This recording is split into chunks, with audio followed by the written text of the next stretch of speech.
Jay, you want to watch top 5? What? Did we just become best friends? Yup.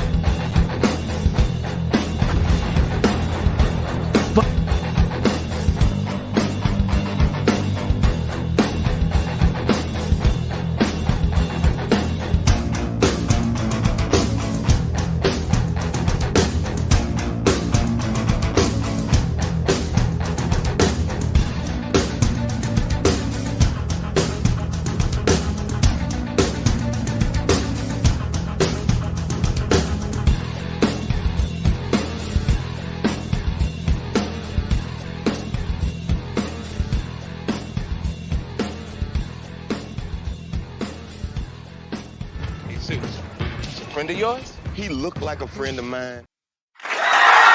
Welcome once again to the shit list, ladies and gentlemen, boys and girls. That's right. I like turtle. It is time once again for boys. Settle down. Yeah. Now it's time once again for the shit list. We've got they're excited because they might make the list tonight, so they're like all freaking geared up. But anyway, we got Brian, aka 70s Rock Fan. How you doing, buddy? I'm good, mate. Good evening to you. This is the toughest one yet. This was hard. This is the hardest one, I think, ever. As one bro said to the other, this is the hardest. There's going to be a lot of innuendo tonight. This is a tough one, but so good to do, and hopefully we'll get lots of You different said ones. in your end. Mhm. Through the back door. There'll be a few backdoor choices, I suspect, but hopefully there'll be a wide spread of choices. Yeah. Anyway, CC is here. Speaking of widespread, I knew I had to come because this is the second run after last week. It's Toxic Tuesday. Sorry. Yeah, I was gonna say, Frankly, like it's Great Toxic romance Tuesday. and- We'll This one might hold be a on to little that sloppier.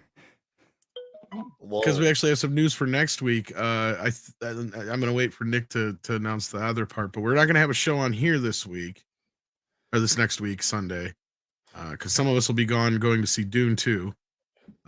But there may be another show, but I'll let Nick announce that later if he wants to, or he can announce it now if he wants to. I didn't know if he was ready. I'll announce it now. So, guys, we're gonna fill in the void. We're gonna fill the hole that Tom left wide open for us for next Sunday. And what we're gonna do is the top 5 most toxic movies. So, you could, if you want to consider a Toxic Tuesday spinoff, if you will. Yeah, It's up to you. But why not do something well?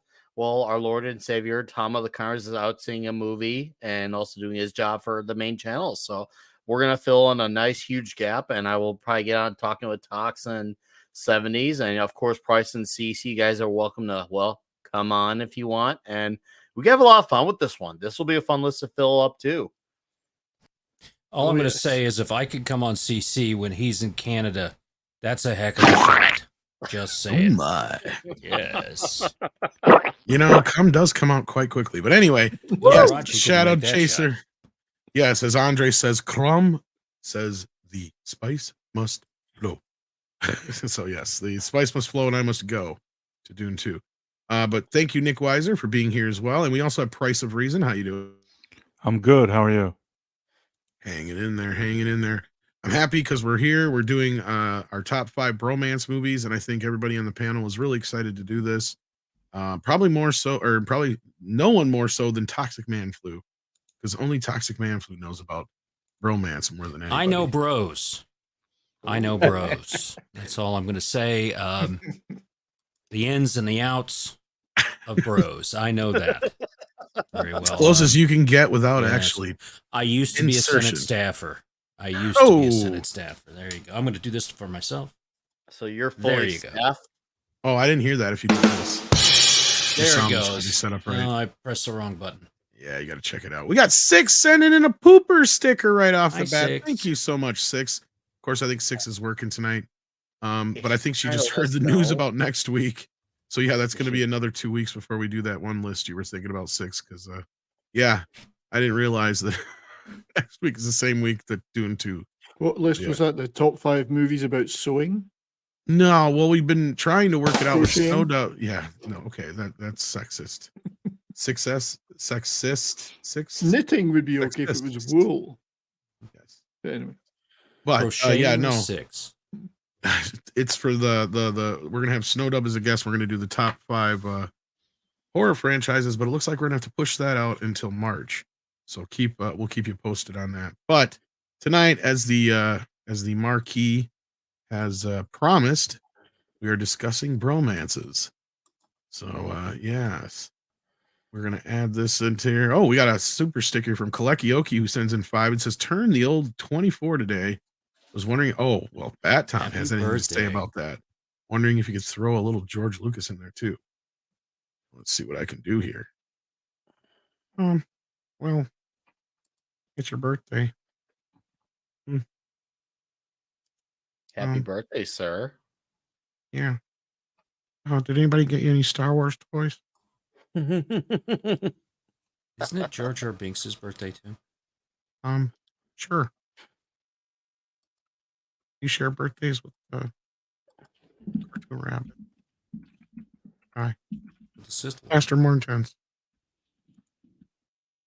Get out of here, Jesus Christ, you lame. Learn to talk like people. Like people can't hear you. Speak up. Wait, what? Oh, I'm sorry. I guess that's the guy that made the star weird. That's what they told me. I don't know what that is. So it's what? Oh yeah, I get paid to do this thing. Excuse me, kids. I'm a little drunk, but that's normal. So I gotta read this thing here. I got a paper because I gotta write the lyrics down. There's a lot of words to the song. It's hard to remember them all. So I have to have. Does anybody know where my paper went? Oh, here it is. Okay. It was underneath the shark repellent. Happy birthday to you. Happy birthday to you. Happy birthday to you. Happy birthday. Insert kid's name here. Happy birthday to you. And then I sometimes go, and many more. You're 24, so I'm sure you're going to have a lot more, right? I remember when I was 24, I was learning how to be Batman, right? I was in training still. So you'll get there, Kaleki. Just keep on training and stuff. Happy 24th. Yeah. I'm going to go get more drunk. See you guys. Kaniki, is he from Greece? A hickey from Kaniki's like a Hallmark card. There it is. That's right. Mm. So, wonder if that movie will make our list. That's kind of a bromance there, John Travolta. It is. That's kind of there. There There you go. But speaking of romances, as you see here from our thumbnail, we're promising some fun stuff tonight, guys. All guy panel. We're going to talk about guys in movies. Did you just assume our gender? I did, and you're going to have to deal with it. Problematic. Why? Are you gay? That doesn't mean you're. No, that's nothing to do with gender. Why are you Sexuality. Anyway, Canadians are continue. gay, I know. All right, let's do this thing. As they say, number Bang. 5 on Price's list, starting it off with a bang. We got Trading Places. So this is one we've talked about a few times, but it's definitely an excellent bromance film. As many bromance films start out as enemies. So go ahead, Price. Yeah, I think that this is sometimes you have ones that they kind of start off as enemies initially and they very quickly become friends, or it's like a buddy thing that over time they get to know each other. This one's a bit different because one replaced the other one and you have that whole story. But I think that from the moment that they both connect, that's where the movie really becomes fun. It's not that it's not fun before, but that moment that they understand that they're going to screw those guys over, that's where the movie really goes to another level. And by the end, when they're kind of causing them to lose all their money, it's just such a memorable and fun finale. And of course, at the end, looking good, Lewis, feeling good, Lewis on the island, that they're all now living with quote unquote living their best life on some island with all the money. I mean, it has a feel good ending, so it really adds to the bromance feel of it, you know. Absolutely. Yeah, this is a good one. Didn't make my list, but yeah, I'm glad it made somebody's list. So this is one, like I said, we talked about a few times now. Great film. Feels like a classic Hollywood comedy. Now it is a classic, but I meant like, 40s, 50s kind of thing. But yeah. Excellent. Moving along. Number 5 from CC's list, Dumb and Dumber. Yeah, so back in high school, the two biggest bros in our class decided for prom they were going to get the orange and the blue suits from this movie. And they went to prom with it, and they had a night complete with the sticks. And when they used those sticks, and just coming back, oh yeah, believe me. But coming back to this movie just reminded me of how completely packed the movie is with those kinds of classic moments. It's really dense with them, right? The car, when Dumb or Dumber, I'd say dumb rather than Jim Carrey's definitely dumber in this movie. We could have that discussion, but getting his tongue stuck on the chairlift. Matter of As a degrees, skier, I isn't can it? kind of relate. That's a bad idea. But just front to back, it's it's like when they're rolling up on like a scooter into Aspen and they're frozen together and they kind of it's like we made it, and just every little detail of the lines, when he was taking bets like 2-1, 3-1, 10-1, just, or even the very first scene of the movie when he mistakes Austria for Australia. It's like every line in the movie is an excuse to just misinterpret something obvious. Yeah. No, I enjoy this film a lot. In fact, it's in my if this was the greatest comedies of all time list, this might have made my list. Close. But great film, full of lines and memorable moments. I love the Shag and Wagon, of course. Yeah. Oh, dude, the Shag and Wagon is like. I remember when I being a kid, and that was the vehicle I wanted when I grew up. Unfortunately, that didn't I'm right there with you. but there's still hope. There's still a chance, guys. There was a farmer kid in our class too. We turned his car into the sheepmobile. That's another story. We got no food. We got no jobs. Our pets' heads are falling off. It was something we watched a lot. Yeah. He sold my dead bird to a blind kid. Harry, I took care of it. Hey, bird. This is a movie. One of the first movies I saw multiple times in the theaters since like Ninja Turtles. Right? Like it was just, dude. Oh I my watched this gosh. excessively on VHS in the mid '90s. Oh man, that scene with the ketchup, I'd lose my shit at. Just watch that scene on replay. This helps. Yeah. Oh, kick his ass, Seabass. Shit. Great fucking flick. Okay, kill him. No, kill him. Jerk, musclehead. What if he shot you in the face? Yeah, what if he shot me in the face? At risk. Oh man. Oh, dude. Every moment in this movie, like not a scene is wasted. Seriously, Dumb and Dumber, like not just as a bromance, but as a comedy, but just as a movie in general, it's just one of those movies where every scene is just perfect. I don't hate the sequel either. I know a lot of people do, but in fact, this picture is actually from the sequel. I wasn't paying close enough attention. That's all right. You can just kind of tell by how chubby Jeff Daniels is, but I remember because this is actually one of the posters. But yeah, I remember either way, it works.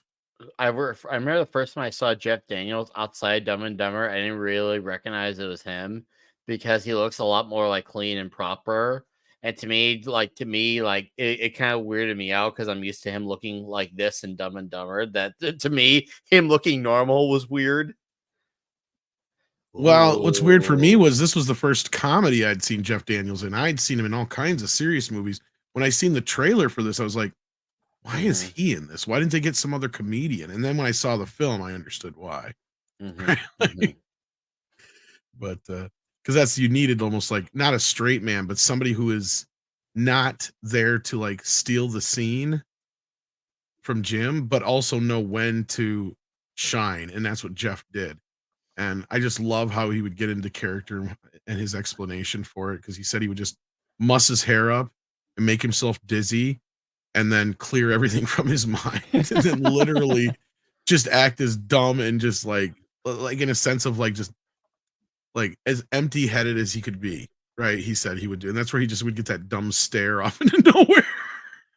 It's basically probably act like he was stoned when he was in high school, I'd imagine. But yeah, no, it's a funny movie. All right, anybody else? I think we're all good here.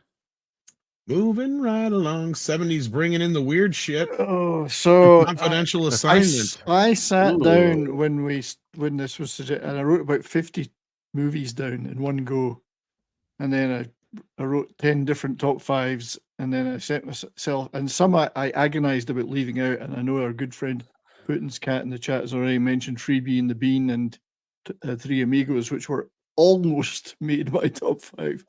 And I set myself some internal rules to try and do things that weren't on any other lists that we've done, and maybe some stuff that wasn't quite the big obvious ones that we all love. And I've always got to have a Korean one. So it could have been 2 or 3 Korean ones. So this is the one I chose, Confidential Assignment, which has a sequel as well. There's been 2. Korean action movie, but it's classic bromance action. And somebody in the chat did say, I'm going to have some action movies. Yes, I am. And it's like all great bromance movies. There's 2 completely different characters. You've got Hyun Bin, who's the tall, good-looking guy on the right there, who's a North Korean agent. He's tall, he's good-looking, he knows martial arts, he's stoic. He has to go to the south because of a thing that happens, the guy that they're after. And he's a fish out of water there. He's paired up with a South Korean cop who's played by Yoo Hae-jin, who's on the left there, who's funny looking, he's short, he's not a martial arts guy, he's comedic. You can see the template that you get in many, many buddy cop movies and action movies. And not only though have they got the personal differences in style, but they've got the North-South Korean thing to overcome too, because they're completely at odds and over those things, and they're always mocking each other and trying to one-up each other over their systems. But what makes it work is these 2 are such great actors, tons of charisma, and like all good buddy movies, they start off antagonistic, trying to outdo each other, trying to handcuff each other, almost literally at points, and eventually end up, fighting side by side to defeat the bad guys, but to form a deep bond, a bond that's so deep that I think Yoo Hae-jin is a bit worried that Hyun Bin's going to take his wife from him because she's enamored with him because he's so good looking. So which is a running gag throughout the movie. But yeah, everything about their relationship transcends the ideologies and the border and their own personal differences. It's a lot of fun. It's a kick-ass action movie. You've never seen it, and I do love these 2 actors in these roles. So that was my first choice. Cool. I don't even know if anybody else has seen it, but if you have and you want to say something, now's your chance. I have not seen it, but I'm sold on seeing it. Oh, it kicks ass, man. It's I am sold. You got my attention, 70s, with this one. Hyun Bin is, who Mrs. Rock fan adores, is a kick-ass Korean actor. And the other guy there is Yoo Hae-jin. He does more comedies usually, or romantic things, but or funny things, but he's kick-ass in this too. It's great. You had me at deep up inside him. up inside him. Mrs. I Food mean- on the other side. What? I mean, it is the template that they all follow, Right. these buddy cop action movies, Right. but it's just these two actors are so great and so they play so well off each other that I love it. I love this too. Right. I love these two guys. Don't worry, Chet. Mrs. Flu came in and threw something at me for saying that. Yeah, I mean, All right. people have mentioned that it's a variation on Red. It is kind of like that. Yeah, it is. That's a very good analogy. Yeah. All right. I'm starting a poll here in the chat. Just trying to get the best options I can here.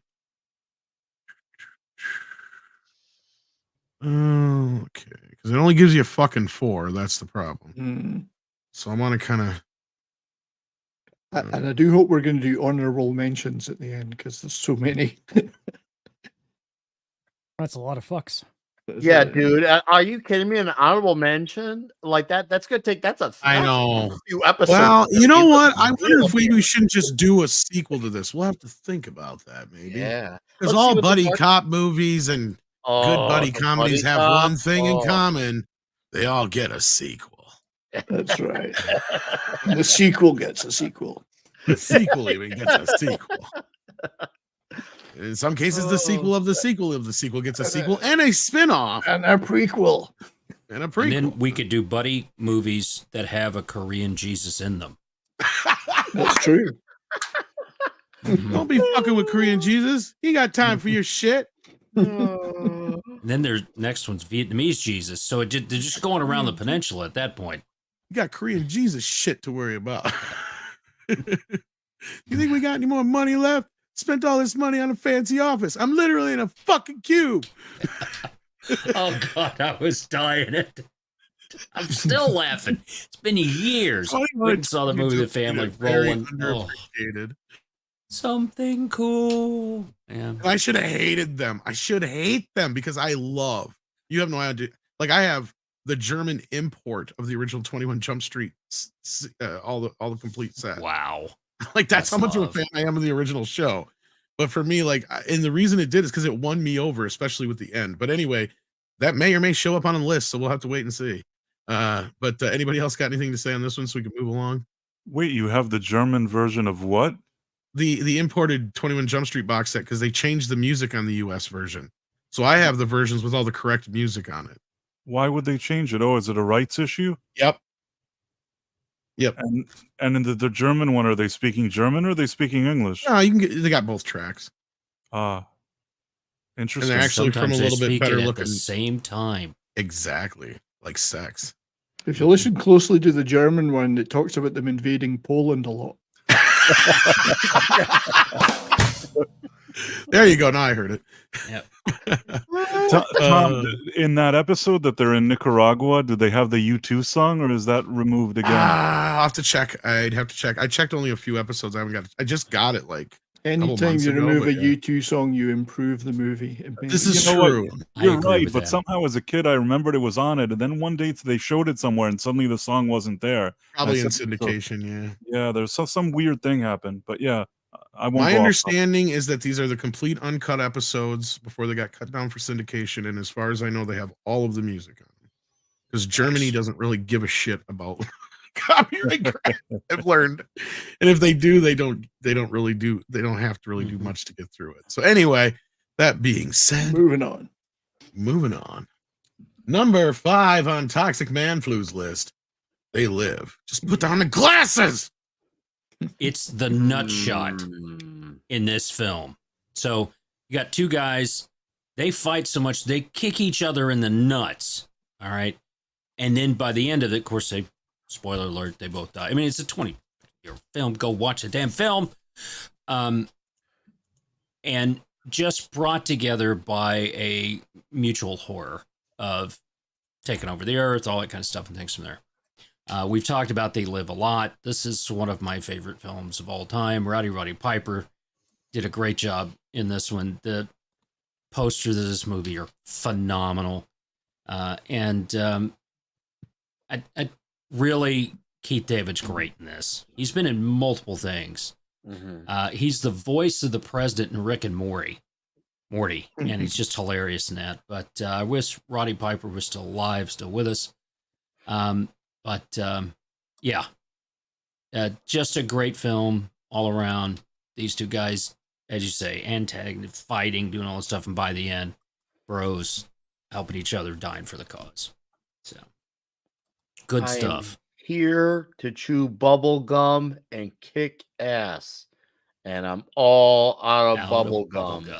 What a legendary line! And it showed you too, Tox. I'm glad you picked this one on the list. That Roddy Piper has the chops, because usually the translation from wrestler to full on Doesn't movie happen. actor, wrestler actor to movie actor, it doesn't translate. But Piper had the pipes, no pun intended. He really did. He was And an I was like, entertainer. oh, dude, no, he was great. And I was like, man, if only imagine what he could have done if he was given more roles. Like, I feel like he really, truly would have been absolutely awesome. Well, he's in Frogtown. You seen that one? Yes, he is. Yes, I have. I'll tell you, this movie has a line that I quote almost on the daily. I'm here to chew bubble. Here to chew bubble gum and kick ass. All out of bubble gum. Yeah. Yep. Anyway, one of the greatest lines in movie history. Oh, and his character's name is Nada. He has no name. He's a homeless drifter that comes in this town. And Keith David's character is Frank Armitage.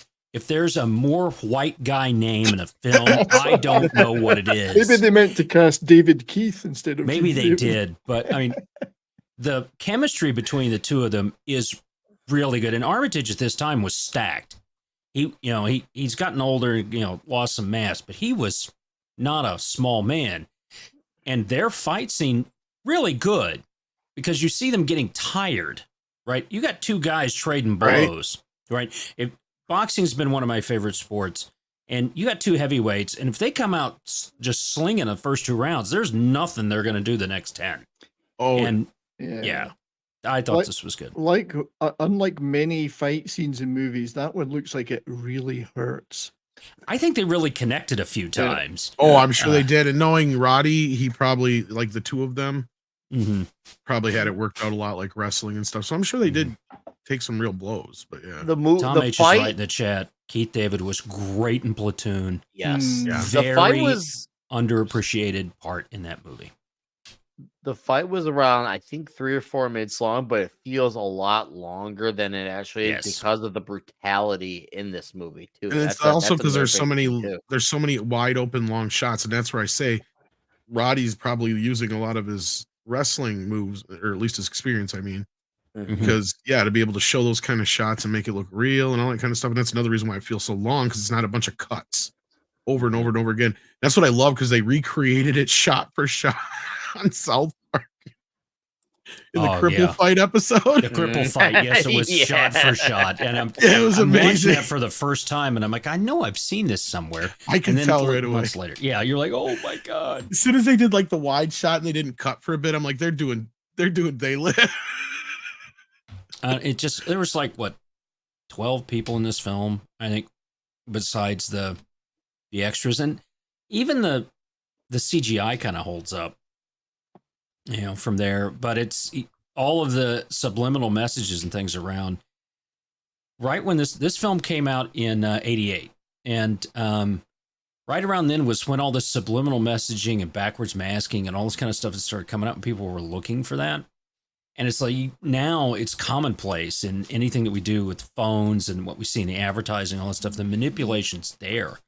And a lot of people went after John Carpenter saying, oh, you're talking about the Jews owning the world, running the world, and all this other stuff.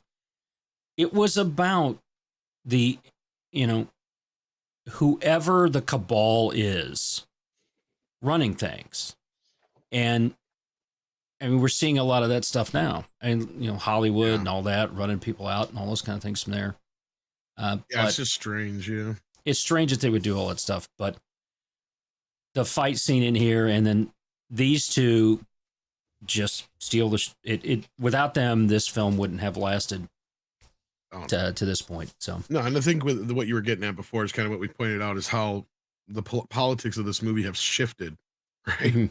Basically, like at that time, it was a comment on Reagan era, Yeah, it was all Reagan era stuff and the things that was going on, and you had this satanic panic that was going on, and they Yep. were coming out. Dee Snider was happening, all that stuff was happening around that time, and you were like, "Get your boot off my neck!" That's what this movie was about, and now it's a complete 180 pendulum swung to the other side, and that's why we bring. I laugh when I see stuff on Twitter because the people who say, "Oh, no." I said, "Well, you know what? I used to say the same thing about the right back in the 80s." And I'm seeing the same thing now. So this movie, the plot matters, even today. So go out. It's a lot of fun. It's no secret here that we're all big John Carpenter fans. And I know Carpenter has bounced around a sequel to this for a while. And if he's actually serious, and I know he's not woke sufferer, even though he's lefty, right? He will admit he's just a hippie. He's just a hippie. You know what? If him and Kurt would do a sequel of this, to where Kurt gets to do it from the angle of how things have shifted, that complete 180, that should be how the movie should be seen. Is like he thought he eliminated, but no, they just switched sides. Well, yeah, it's so they defeated the aliens, and now the humans are doing it to themselves. Or that's true. That'd be even interesting. That's interesting too. There you go. I like that. They've adapted the technology. Some people are using it. There you go. $3 million film made almost $14 million. Yeah, that's a return on investment. Yeah, it's one of his more popular films to this day, obviously too. 94 minutes always proves. 90 minutes. That's all you need. All right. Anybody nut else? Shots. Lots of nut shots. That's all I'm saying. Nut shot. Nuts. Nut. All right. My number 5, or no, Nick's number 5. Sorry. Nick's number 5 is Top Gun. Take his breath away. I wish I had the Tarantino clip I thought have all the time. Was this number 5? I can't remember if I thought I had this higher, but maybe I did number 5. Regardless, I mean, dude, this was pure Americana in the mid 80s, and you got obviously this is almost like a double bromance because you got obviously Tom Cruise as Maverick and his buddy Goose, and obviously there's a whole tragedy that happened in this movie. And that's the real heartbreaker is the loss of Goose. And of course, he's got his frenemy ship with Val Kilmer in this movie as well. And I mean, a lot of great action scenes, a lot of great memorable quotes. The Americana of this movie is great. It's ultra fun. The soundtrack to this movie, oh man. I remember like, seriously, I have a need for speed. Like, dude, yeah, I've grown up with Top Gun like all my freaking life, and it's just something I've watched and rewatched all over again. Now I'll continue between this and its sequel Maverick, but yeah, great performances across the board. And it's something that whether you're a Tom Cruise fan or you're a military movie fan or just movies on Americana, Top Gun should be in that list. Like it's just one of the best performances. And once again, all the supporting cast brings it to as well. And of course, how did I leave out the infamous volleyball scene? I mean, that is homoerotica for centuries, straight up centuries. I mean, but all the dudes on the beach with the baby oil, like it's just like it's a scene that will leave all men and women hot and sweaty out there. And if it doesn't, well, I'm just, we can't all be perfect, and I forgive you for not feeling that movie because Top Gun is an absolute grand slam of a movie. And that's my piece. Sorry, go on. No, that's it. That I was going to say that I had considered Top Gun, but I had a few issues that because Goose is sort of in a bromance, but his fate is kind of I mean, it's not a spoiler at this point, but I think everybody knows that it's difficult to focus on a bromance with him. So then looking at the Val Kilmer one, really until that final scene, they kind of hate each other. Oh, yeah. So it's such a brief bromance, even though they continue it in Top Gun Maverick in a way that really establishes that it does become a bromance. But it's almost like you're not 100% sure just by watching that movie. That's why Oh, it wasn't yeah. an obvious choice, even though it's a fantastic movie. That's a fair assessment. It's one of those things you don't notice at first view, but when you do the rewatch, you realize, okay, these guys were they don't really hate each other. They're just very competitive for each other. They have conflicting ideas, and that's sometimes part of being in the military. I'm sure guys, they respect each other, but everyone wants to have the idea that's the best idea. They want their vision to be the way of things. And that can be said for, whether it's people in our sphere or just any friendship in general. We all want to be the guy who has the best idea or be the big dog on campus. It just happens. It's competition. It's nothing personal, but you really see the respect, for each other come full circle by the end. And of course, then you have that really wonderful scene in Maverick with him and Val Kilmer, which is a really heartfelt scene. It's fantastic seeing the sequel. Yeah, I almost consider putting the sequel. I might do that for an honorable mentions list, the sequel, because the sequel definitely is up there in the bromantic, homoerotic greatness as well. So yeah, once again, no, but that's a great assessment, Price. A really great assessment. No, if it was maybe if 1 and 2 were one movie, I'd say that they've proven that him and Val Kilmer have the bromance. But I feel like after one movie, there wasn't really they showed that they were going to develop one. They were sort of about to, but I didn't feel that they really followed through with it in that movie. Really? See, I feel like they did. Yeah, I mean, you can be your wingman, I can be your wingman, whatever. It's fine, but it's really the last minute of the movie. Mm-hmm. Yeah. Touch my dick today. I guess we're definitely we're at to have an extended conversation on this, because this would make for a great It's topic. not really gay.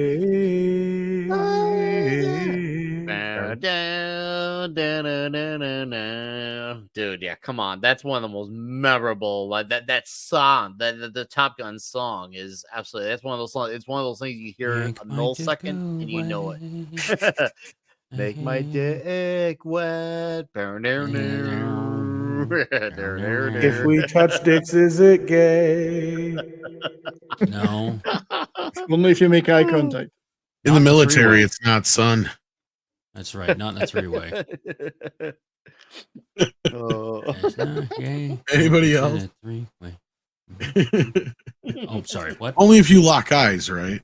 I do see where Price of Reason is going with that. They really, I mean, it took so long to get Maverick to come out, right, and do that. Everybody was closet? hoping for. Yeah, it did. Great I'm South staying Park in the reference. closet. Pretty early. Tom it came out. Cruise, please Come come out on, of the Tom Cruise won't closet. come out of the closet. Fish He's sticks. working at the fudge packing factory now, isn't he? Fish sticks. I am not a fudge pack. Fish dicks. I don't get it. Okay, I like fish sticks. Okay, I am I a like gay fish. Fish Where's your sticks. lawyer That's what a gay fish. I don't get it. I don't know what you're saying. Anybody else on Top Gun? We diverted into gay. I wondered how long it was going to take. The answer: 38 minutes. Nick the Greek has nailed it. Hey, Nick the Greek nails it as it's the Navy, so you automatically No, they're go gay. to Right. Well, a seaman. I mean, come on. There it is. Yeah, I knew it would happen sometime. There's no ladies allowed. All right, moving on then. I believe it's my number 5 finally, and it's a bunch of X-rated shit. That's right. Oh, what a shock. You It's like the bromance picture there I made? Look at that. It's even diverse. It is. I see that. I was looking up some of those. I was like, holy shit. That better be 2 different guys, because if that's one guy, he's got some real arm All problems. right. I just We're gonna want to do know what these- that one tattoo in his webbing is. That's kind of weird, but yeah, go ahead. He's I got don't a know about friendship the webbing. bracelet. I see the tooth. What's with the tooth? Yeah, the tooth. I don't know. It's Maybe kinda- that's what his penis looks like when it's coming to the other guy. Just to remind him to bite down. Oh, Well, while we're doing the super chats, guys, hurry up and vote because we're gonna add that vote. Kalekioki sends in 5 and says, "Turn the big." Oh, we got this one We right. did that one. Yeah. But happy Well, birthday! happy again, birthday buddy. anyway, though. Well, I wasn't here. Tom was here. Remember? Anyway, That's true. Walter Tomaszewski's here. Sends it $1.99. Says, "Just signed up for Patreon for $5 for me." Well, thank you so much. I hope you mean the Midnight Edge Patreon because I don't think there is a Midnight Edge After Dark Patreon. That's probably what he meant. I think so. Thank you, Walter. Juggalo Deathcock sends in $2. That's a hell of a name. Dude, Sends in- it's one of my says- real life buddies. Yeah. Oh, okay, He's a good. cool. He's a really Yeah. he's a super good dude. Nice. Saw Jeff Daniels in Speed the first time, so this was a shock. Yeah, that was one of the movies I remember seeing him in, but that was after Dumb and Dumber. But like early on, he was in like, God, what was that movie where he played like the shitty husband? Terms of Endearment. I think so. I think that's the one I remember him from. And Speed Something was his- Wild. Speed was his blowout role. Something Wild was with Melanie He Griffith. blew up after Speed. Yep. Did Speed come out before or after Dumb and Dumber? I think Speed was after. before. Oh, No, he really? I thought it literally was blew up in before. Speed. All right, No, maybe because I you're know right, Dumb maybe and you're Dumber right. was 95. I thought 'Cause Speed there was a was couple 94. other No, German- Speed is 94. So I was right. Speed is 94. Because So You're maybe right, I then. did see him in Speed first, but then also Gettysburg. I was gonna say, what was the other one with the war one? Yeah, Gettysburg. Yeah. Hold on. Maybe I'm wrong. Maybe I'm No, wrong. you know, Boba Fett says June '94 was Speed. Dumb and Dumber didn't come out till that Christmas. Yeah. Ah, okay. That I So remember. I was 'Cause right. that was the and year wrong. of Jim Carrey because he had 3 movies come out. Spring is Mask. when Ace Ventura came out. Mask came out in the summer, and then Dumb Pet and Dumber came out Detective. in December. Jim Yep. Carrey carried him in Dumb and Dumber. Honestly, I think that Jeff Daniels is overrated. I've never, there's never been a movie that I've liked more because he's in it. He's usually second fiddle to somebody that I actually wanted to see in the movie, and maybe he's okay enough to not ruin the movie. But there's nothing special that he does that I think, wow, you know. Fair enough. Well, Network was a show, wasn't it? It wasn't a. No, I think was he in the movie Network? Don't think he No, was in there the was some movie. kind of That Aaron was years ago. Sorkin Some TV kind of- series oh, where they he's did an like a TV anchor. series Yeah, it was of a it? TV series, yeah. Yeah, No, don't but I think he mean, was I'd in I'd Network. like him. But oh yeah, Arachnophobia. That's the other one I remembered him from before that. Yeah. Wasn't John Goodman in Arachnophobia? Yes. Yes. Yeah. That's what I again. It's my rule applies. John Goodman is in Arachnophobia. That's the reason to watch the movie. Jeff He's Daniels barely in it though. is, and that's the only reason why I wanted to see it. Jeff Daniels, that's the second fiddle. Like that, you don't go to see it because of Jeff Daniels. All right. Well, that's your opinion, and you can have it. I'm very Nick the firm. Greek. That's fine. I'm not gonna try and change it. $1.99 for Journey Nick the Greek. sucks, and so does Bon Jovi. We can just keep going. Controversial. Oh, man. Hot Fuzz says Nick the Greek says Hot Fuzz better be on somebody's list. Oh, well, you'll have to wait and see, I think, Nick. Mm. Oh, and look at this, Captain. Oh, go ahead. I actually Cap- like some Journey, but we'll argue for another some. day. Captain Palsy has been a member for 17 months. Thank you so much. All I right, like Journey Captain before Palsy. they got overplayed a lot. I like Journey before they Well, began. There's great Once you start- AC/DC songs 70s, that you are and I both. not their hits, but the problem is a lot of people, hate them because they're so burnt out on the hits, which is fine. I get it, but if you actually go beyond the single, I could say the same thing about Soundgarden. If I could go the rest of my life without ever hearing Black Hole Sun, that'd be great. But if you actually listen to the rest of Some of Bad their other tunes are Motorfinger, really it's good. actually a good album. But the problem is, Oh, yeah. Bad Motorfinger gets overshadowed by that one song. Mm. But anyways, It's like Metallica and the Black Album. I have not heard any. I'm not any going to go Journey on a other than their tangent now. I'm singles. not going to ruin the show. Don't you do No, that. no. Don't Not ruin the tangent, show. yeah. Two things I know can derail Nick. Talking about Metallica and the Black Album and saying the deep dish is Chicago style pizza. We could certainly talk about Oh, we're on Metallica all tonight, day. yeah. Yeah. No, but We're Soundgarden, arguing I think after this show. You don't like Metallica's Sperm album? Oh, come on. I agree with the Psycho Magus. Foreigner is better than Journey. But Oh, wait, Foreigner. It's Nick, urgent. you didn't think It Super is. Unknown was good? Super Unknown's good. And Down on the prefer Upside, Bad that's a Motor- good album. I prefer Bad Motorfinger by. I feel like Kim Thayil's riffs I are like just so Audio much Slave. better on Bad Motorfinger, but Mm. I'm fine with Super Unknown. It's fine. And that's Down on when the Tom Upside, lost Down on the control. Upside. I Down on think the was Upside's fine. my favorite, so I'm putting that. Sorry, voting right Tom. now. Chris Cornell's overrated. There, I said it. I waited 20 No, years he's to not. say it. Oh, no, he's underrated. Oh, No, it's Overrated. Audio Overrated. Slave. All his Audio songs Slave. sound the same. He's got like 5 songs and they all sound the same. End of the Listen, No. AC/DC only Chris knows Cornell 3 is actually chords talented. because Love that's that. all I they still love need. him, But and that's you're fine. You only can love Chris saying that Cornell, because but of the- people treat him like he's the second coming of fucking like Kurt Cobain or something like that. I was just like, Who's whatever. Chris Cornell? He's the singer. That's of exactly my Soundgarden. point.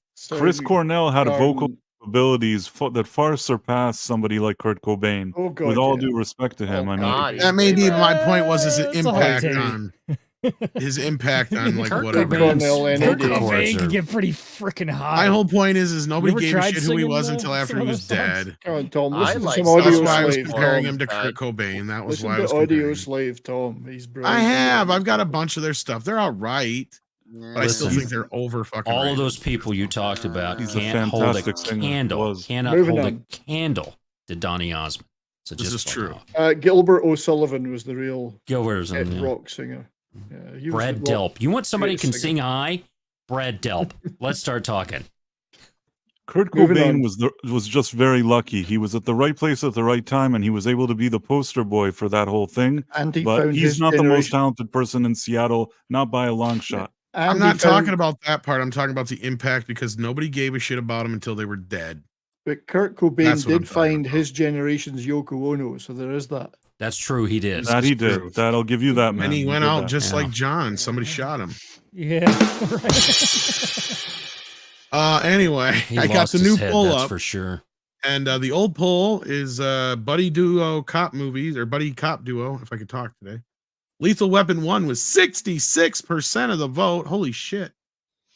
Tango and Cash came in with 15%, tying with Rush Hour, and then Bad Boys with a measly 2%. You guys are racist.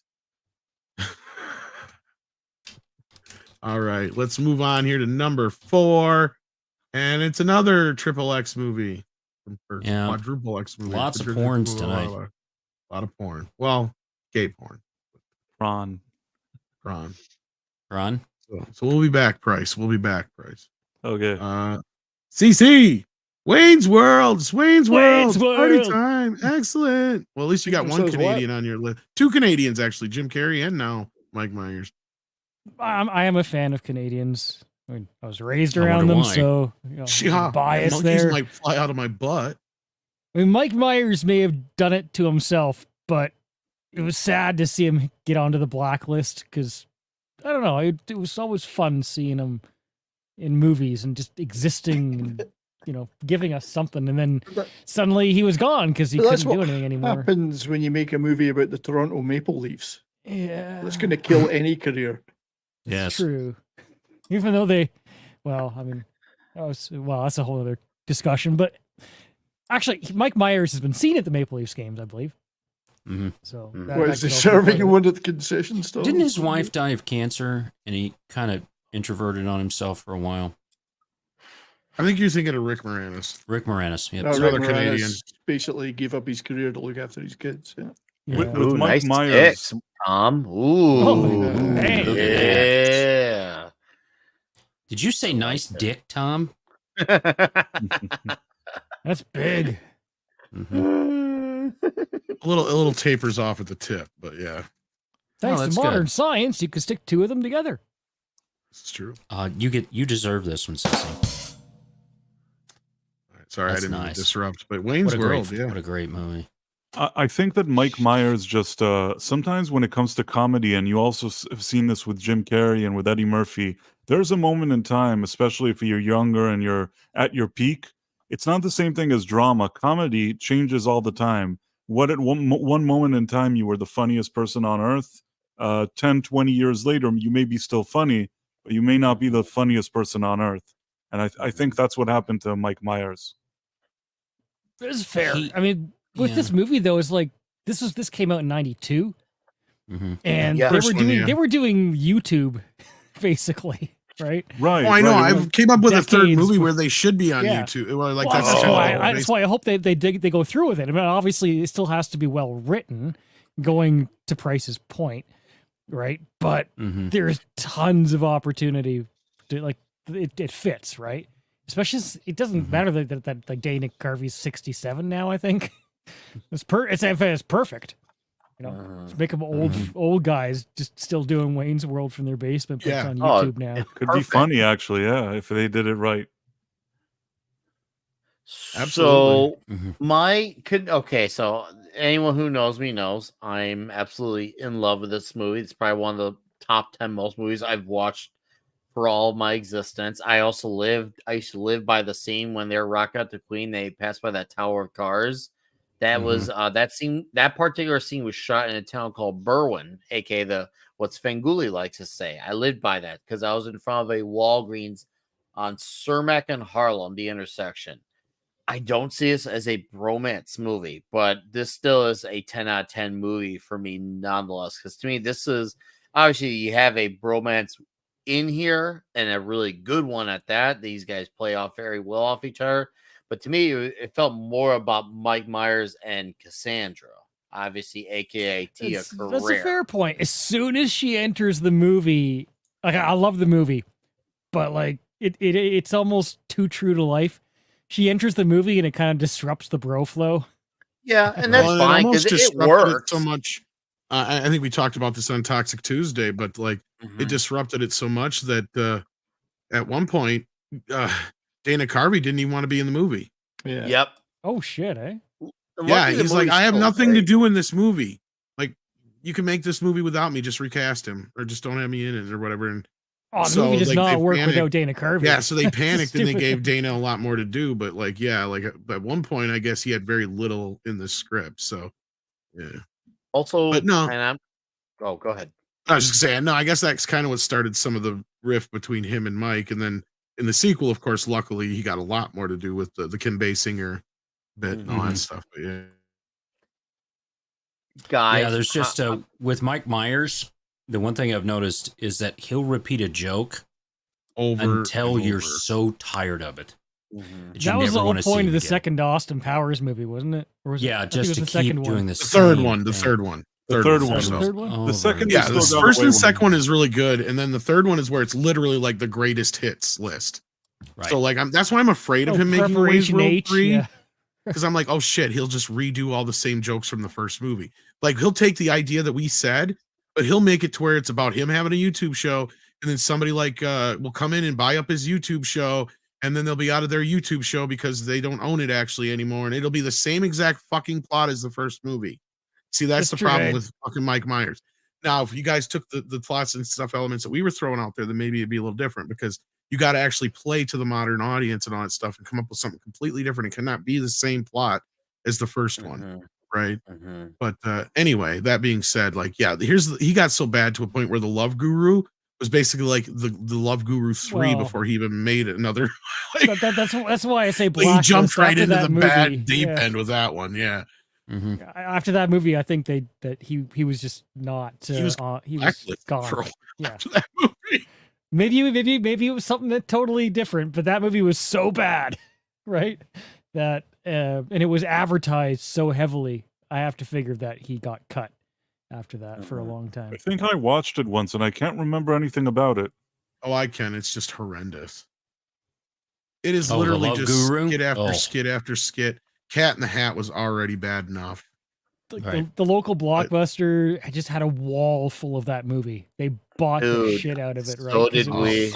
I remember. Well, I remember when at first we had a Blockbuster and a Hollywood Video and a local video store, and I remember all three of them because we would get our movies everywhere. If we couldn't get one movie somewhere, we had another store down the street to go, and every one of them all had the walls for this movie. And I remember we may have picked this up quite a few times before it became an inevitable purchase on VHS at the time. Yeah, this movie it's one of those movies that, when a lot of us had network cable TV, it didn't matter what part of the movie it was on.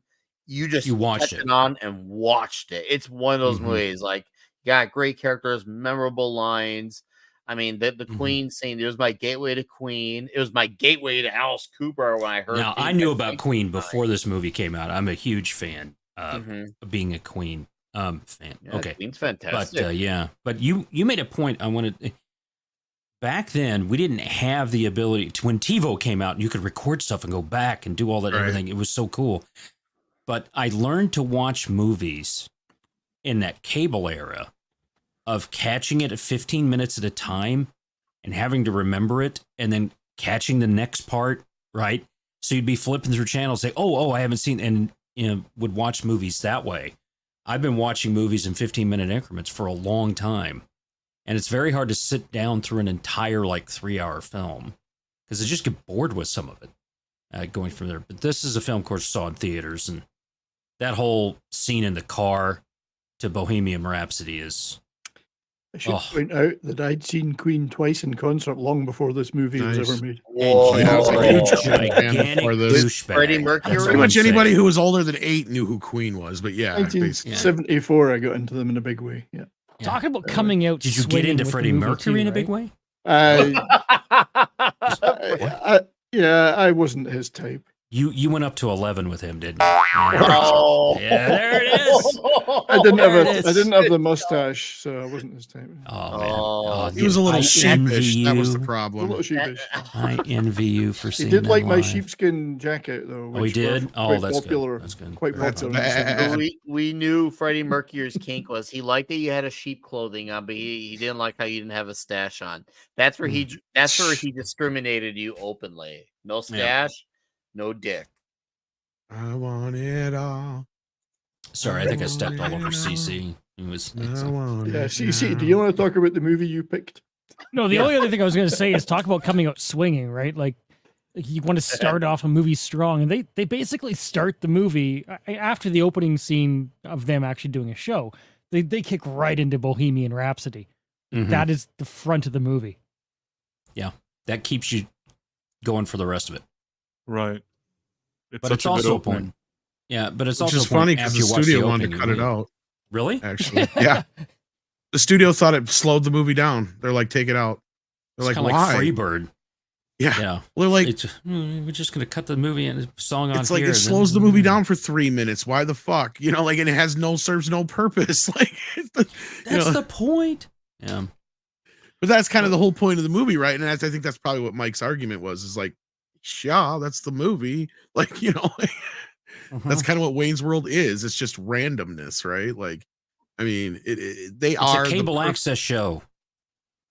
That's what it is. The movie is a cable access show. I was going to say they're perfect encapsulation of that. And for those who didn't like you were kind of getting at, Tox, like, you know, if you didn't have those, you have no idea kind of what it is really. But for a lot of people, it was just an SNL skit. But like there was the smaller towns, especially like where I'm from, and if you're from any other area, where you had these kind of shows where these fucking wackadoos would come out, and it's like, how the fuck does this guy have a show? Yeah, it's like, 'cause it's public access. And it's like the weirdest shit sometimes, but yeah, it's sometimes it was pretty fun.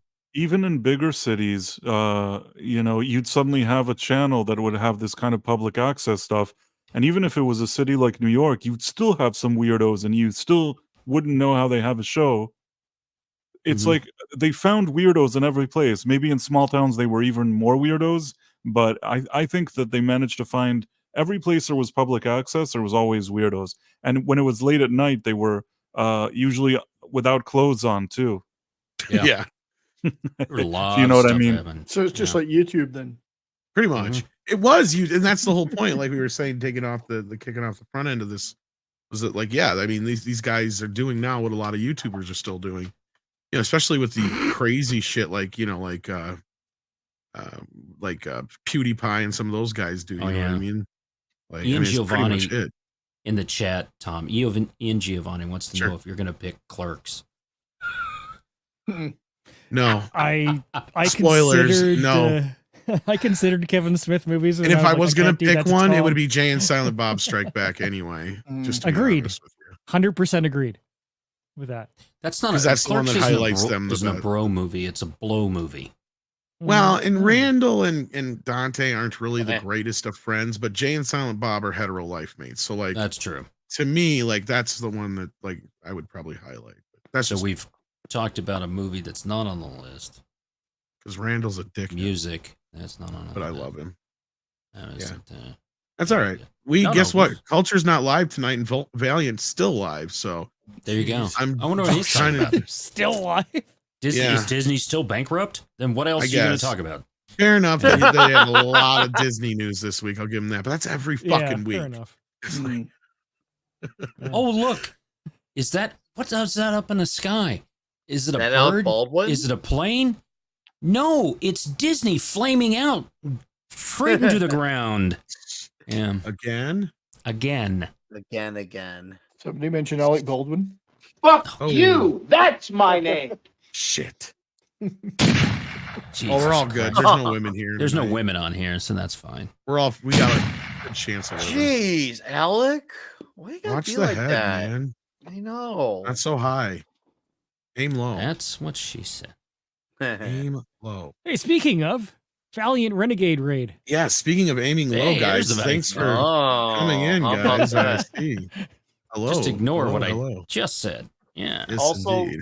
for everyone in chat, just so you know, with Culture Casino not doing a show tonight, I will do a show. Yeah, so So- after we're done here, Nick is going to go live. So, yeah. We're gonna do When you Nick get that at set up, night. Nick, I'm I getting it love set up that right name. now. Yeah, I say send me the link so I can send it over there. But yeah. Mm-hmm. So, yes, welcome to all those folks who are filing in here. As they file in, please, mods, if you would welcome all our Renegade Raiders. We'd Sometimes appreciate in my that. spare time, I do impressions of Valiant Renegade. I'm not even kidding. This is a true story. I want to hear that. I want you to record yourself sometime. I want to hear how good you are. Well, Because I whenever- love people who do impressions of people, and you never get here too often people doing impressions of anybody but like celebrities. So Now, folks, let me tell you, can Bob Iger, before the investors meeting, team up with Nicholas Peltz? Folks, close. now, I want you to tell you, can Bob Iger? that's usually This that's is usually what I hear on valuable. his stream. Can you do an impersonation of him saying 6 hours sucks, I'm moving the clock? All right. Did that You sound got like anything him? more, Was it CC? anything like It's him? close. You're getting That's there. You good. work on it a That's little Moving bit. on. But CC, you got anything else for this one? No, I just spit out my beer. That's a different movie. All right. I think that's time then. All right. We got number 4, American Ninja. Yeah, I say I had to have another On action Brian's movie. I had to have The another canon action movie. list. Yeah. It will be the last action movie on my list tonight, but I had to have one more. And you've got your Stallones and Weathers. What's you've got last action heroes you've on your got your list? no, it isn't. You've got your Gibsons and Glovers. You got your Murphys and Noltes, but this features the power couple, the best, most dynamic black and white power couple in movies. Steve James and Yeah. Michael Dudikoff as Curtis Jackson and Joe Armstrong. Two very different guys, but brought Mhm. together by their brotherhood of killing bad guys with as many karate chops and weapons as you could possibly get your hands on. I just love this. They look together in that picture. All They right. do. That's one of their bonding scenes, because all buddy bromances start out with two very different guys, and all sometimes antagonists who then grow to love each other, and that's what happens with this pair. And you've got Dudikoff as the quintessential American hero. He's mysterious. He's stoic. He's got an enigmatic charm, and then opposite him, Steve James, R.I.P. Steve, who is the larger than life, witty, comic relief, street smart, savvy, very different fighting style. I just love these guys. I mean, they made 3 movies together that I can think of, maybe more, but I think it was 3. And I always thought they were. I don't know. There's like 5 of them, but I don't know how Was many. it? Yeah, they should have been huge stars. As I say, R.I.P. Steve James, taken away too soon. I love this movie and American Ninja 2, and I love the way they worked together. And I thought they had a lot of chemistry, and they kind of overcome. Yeah, you're battling hordes of ninjas is going to bring you together with your bro. And they Whores did. and They ended- ninjas Whores and whores and ninjas. Yeah. for brotherhood. They fought against whores and ninjas. The whores were the hard Sometimes part. both. The whores were a lot tougher than the ninjas. Nothing was harder than the ninja whores. Yeah, but they grew to mutually admire each other, and then grew a brotherhood bond. I think I And just do wrote love something. Ninja whores. I want to write that now. So that was my number 4 pick. I think these guys deserve more love, and I thought I'd get them into my list. Madame Ronan is their leader. What do you think? Madame Ronan. I think we'll think of a few more puns and jokes on that one later. But I think it'll be amazing. but yeah, great dynamic duo, the dynamic black and white power couple. Tits and James swords. Dudikoff. Indeed, and that's about all I got to say about that. My oh my, that's a lovely pair you have there. The nunchucks, I mean, the nunchucks. Every time someone says whore in the chat, it gets flagged. That's right. Please don't tell me that's already a movie, Delu. Damn it. Probably is. God damn it. Whores. That's right. Whores as industrious space. Whores. There's a lot The of whores whores in this. This pub's full of whores. That It's kind of thing. who's reading a book. Hooters don't know how to read books. I read all books all the time. Hooters We- don't read. We have educated who's. Uh, I can't speak it. so they're book whores? Yeah, they're Canadian book whores. whores. Instead of bookworms. Yeah. Showbun. Uh, Showbun. That would be the movie. Showbun. Yeah, they never met a book Show they wouldn't buttons. read. Hooters. All right, let's keep moving on. Moving It's on. great. I haven't seen this movie in a while. I knew this was going to degenerate into craziness, but I love it. Tox got hot fuzz.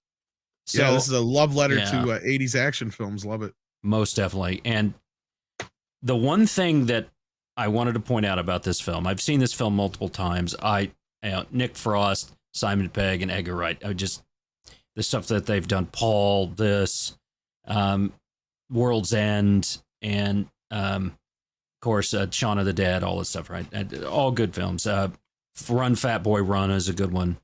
I even like him as Scotty in the new Star Trek stuff. So the one thing about this film is on the DVD, the extended part, they talk about, they actually went and talked to the police about how their life was.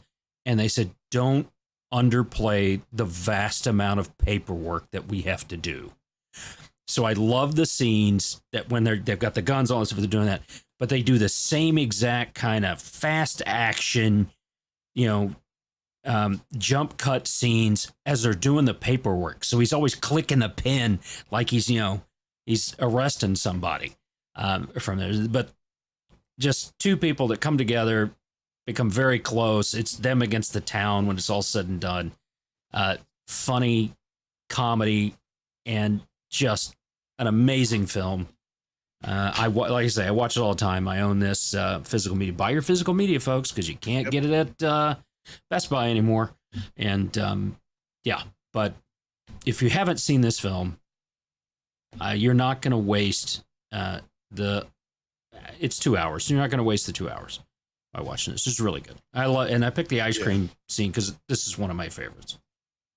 The Cornetto twist that I love trilogy. about it is that it's the whole fucking town, right? Because like it's always these conspiracy theories in these kind of movies, and it's like literally the whole damn town. And I just love it. yeah. But I love how their relationship had blossomed throughout the film to where Nick Frost, he has that change. Like that moment is where it becomes a bromance, really. I mean, because before Right. that, even though they're becoming friends and stuff like that, he's still He's he like, knows. oh gosh, Jilly, Yeah. and then you just see him, and that's where you know that Nick Frost can act because you see it in his face. He just turns. That's it. Like you didn't get that from the turning of what's her name in the Game of Thrones?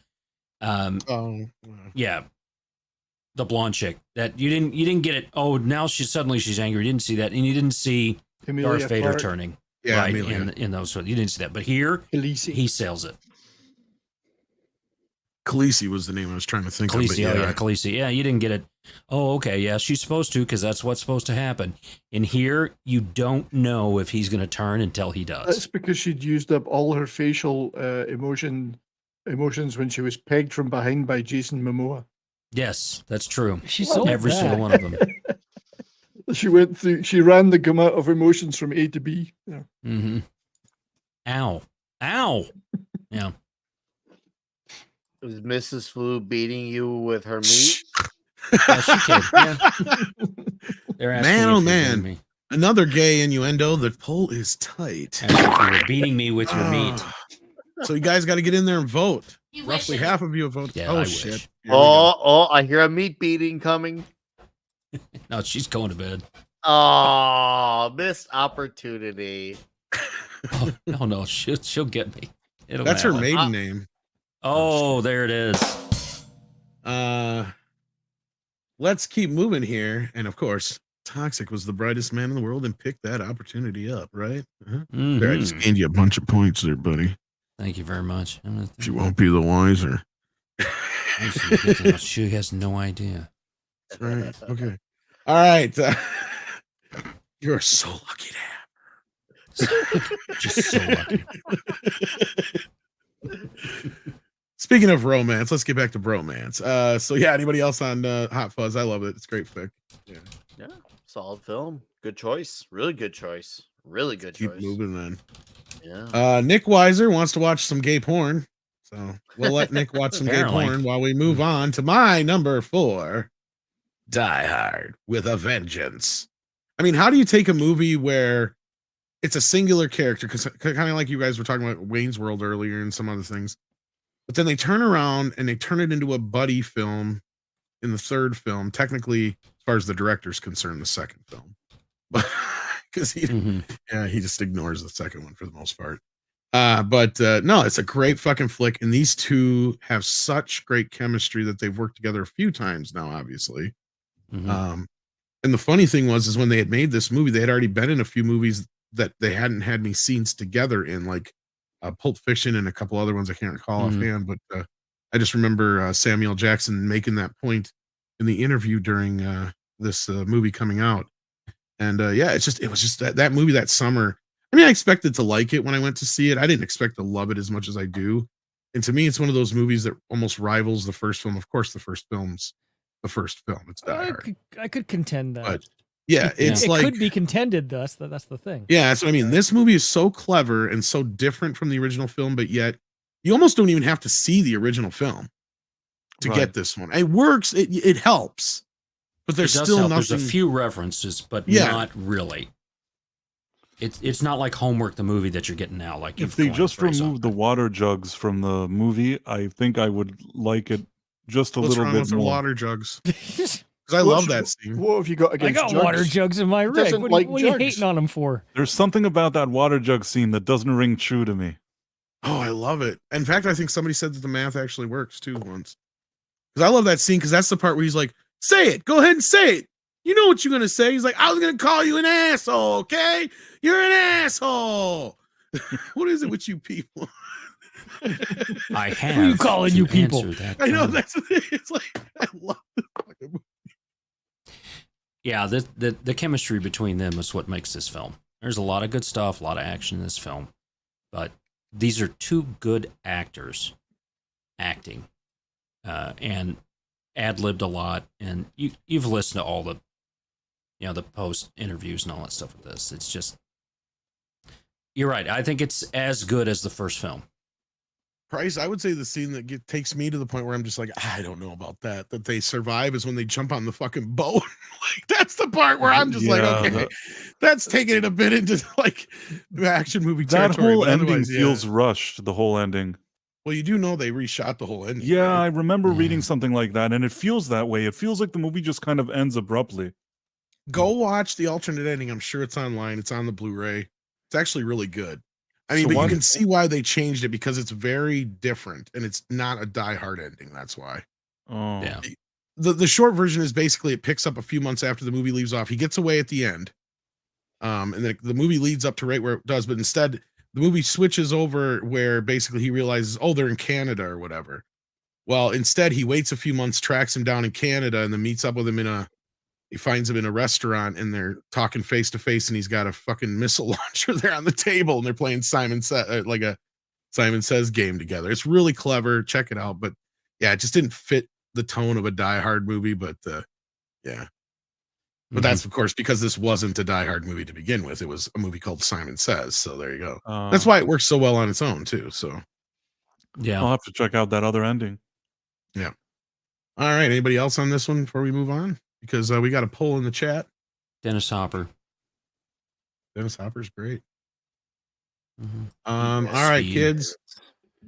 Hurry up and vote because I'm about to end the poll here. Your choices are Trading Places, Blues Brothers, Dumb and Dumber, and Wayne's World for Best Comedy Duo. And the race is kind of tight outside of the number one. Running away with it now is Blues Brothers, but get in there and vote real quickly because I'm about to end it.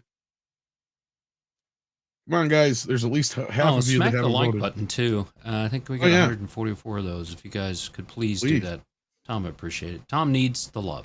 Yes, rub his like button the right way, and he will love you back. Me love you long time. All right. Get her up there, guys. We'll at least get up to over. Okay, we're up to 250 now. Give it more, about 2 or 3 more seconds just for you guys to catch up because I'm going to have to end it. Put your buttons on there. It's not changing much, so come on. I think we're just going to have a end second place. I know. Well, this is tight. Yeah. Okay, here we go. Ending now. Tight. All right, kids. The answers are Best Comedy Duo. The Blues Brothers ran away with it. Holy crap, holy, with 41%. Lloyd and Harry barely squeaked into second place with 21% from Dumb and Dumber versus Eddie Murphy and Dan Aykroyd in Trading Places for 20%, coming in a tight third. It was tight. And then Wayne's World just barely lost with 16%. So it's not like they came limping in like the Bad Boys did. They didn't get slapped like Will Smith did. Oh, there it is. Yes. Yes. Get back to the talk top about your jugs and water in my movie out of your mouth. That's right. And go ahead and start firing in your top fives, guys, especially if you super chat them in. We'll definitely get to them. But if we have time at the end, we'll get to some your own top 5 lists in the chat. Let's get back to it. Number 3, Price You Dirty strikes out 2 in a row. Porn on here tonight. You dirty. Ooh. What can I do? I gotta give Tox some credit. No snafus yet tonight that I've noticed. Oh, I'm sure there's one. All you drinking fans out there, all you drinking game fans out there, keep a watch out. I guess I can be bribed to put more flubs in. Just saying. I think 1 or 2 is enough, but yeah, especially if they're on accident. That's what makes them funnier. All right, let's move along here. We got CC's number 3. How did we skip Toy Story? What the hell happened here? That was the flub. Whoa. Everybody take a drink. Toy Story. Take a drink. Right. There's the flub. Yeah. What happened? Toy Story's actually not his number 4. I was gonna say I'd actually make the argument that Toy Story is an XXS movie. It's the one where I was gonna say a Woody and a Buzz in it. Actually, this is not Tox's fault. This is what happens when you change your list a couple times. Yeah, I mean, there's a lot of waffling about movies. Do they count as bromances or not? That's why I know someone in the chat was talking about.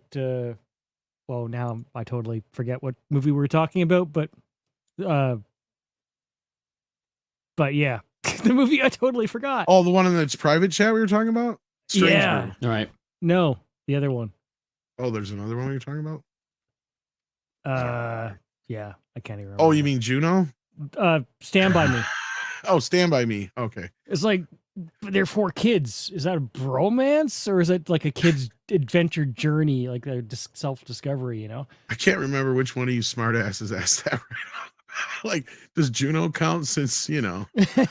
Oh, yeah. Oh, good one. Yes. I think that was Brahma. Well, was it Brahma? Yeah, I think because I thought he was going to be here. Let's but, just turn the page on that discussion. spoiler alert, we don't have Brokeback Mountain on tonight.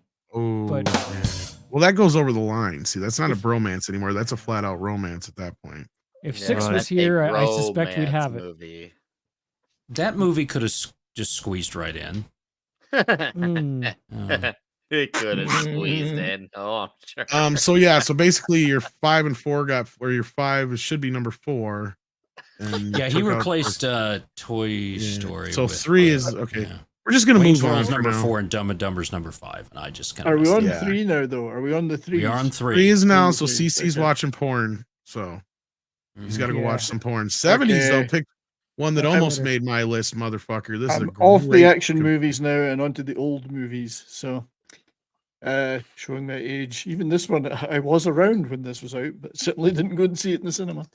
The Odd Couple. I don't know if in any of these you'll get 2 guys that are more diametrically opposed in every respect than but need Felix each other. Unger and Oscar Madison, and yet end up being absolutely simpatico as friends in the end.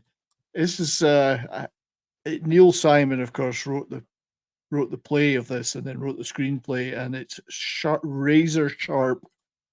And you've got Felix Unger, who is Jack Lemmon, played by Jack Lemmon. He's neurotic, fastidious. He's a neat freak. He's nitpicking. He's everything, little thing like that. He could be. He is. And of course, he ends up sharing an apartment because Oscar Madison, played by Walter Matthau, takes him in because Felix has been thrown out by his wife. And Oscar, of course, is a slob. He's foul-mouthed. You name it. He's the absolute opposite personality in every way. They clash, they banter, they argue. But underneath it all, there's an unwavering support and friendship when they need each other the most. They change each other for the better, which is interesting because they learn to kind of meet a little bit in the middle and cement their bond that way. The bit I loved the most was we just lost Brian. No, Canada's disappeared. Is CC still with us? Shit. CC, you there? I'm watching porn. Oh, okay. It's only part of Canada, and CC is using all the internet watching porn. Oh, that's what it is. Sorry, All the 70s. bandwidth, yeah. Are you there, Really, Brian? we really don't have much up here for that. You went Okay, to well, go while see we're waiting him. for Brian to get back, I'm going to test this. This is something I ain't done in a while. How many times do I have to tell you I hate little notes on my pillows? Stop leaving little notes on my pillows. Or out of cornflakes, F you. Took me an hour and a half to figure out that F you meant Felix Unger. I can't take it anymore.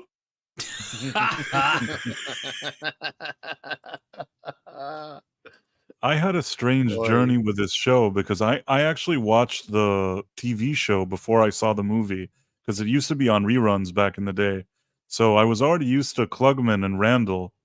And then suddenly this was the Odd Couple, and I wasn't used to them. And as a kid, to me, I was thinking, oh, this is a downgrade because I'm used to the other guys, even though I understand this is probably considered an upgrade.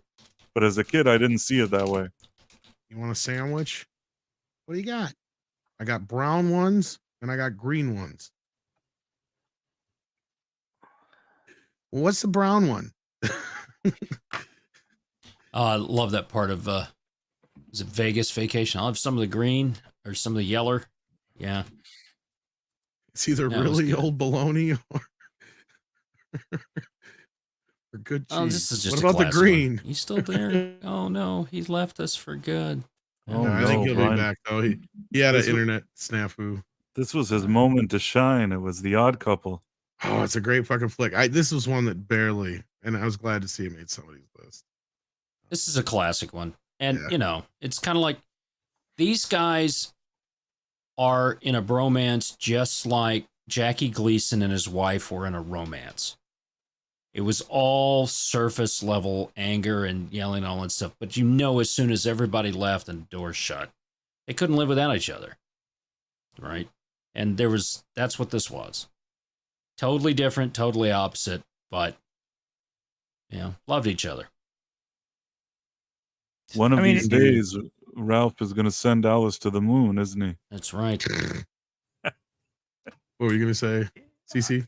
If we ever do a top 5 all-time actors, I think Walter Matthau would Oh God, easily Bad News make my Bears. list. Shit. Grumpy Old Men. Hello, Dolly.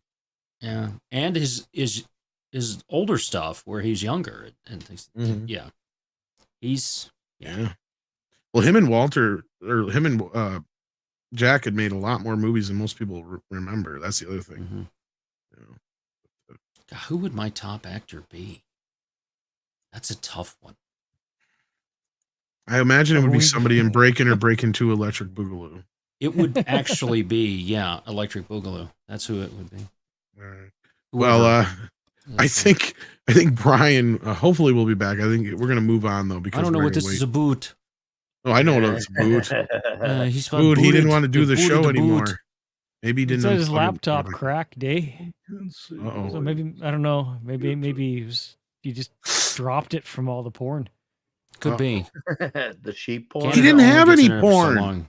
What's he watching porn for if he don't I have any on know. his list? Yeah, but that's the thing is because you There he think he is. doesn't have it. Just as we're about to move on. Okay. Guess what happened? There we go. Suspicious timing. My audio software decided to do an update. Perfect timing.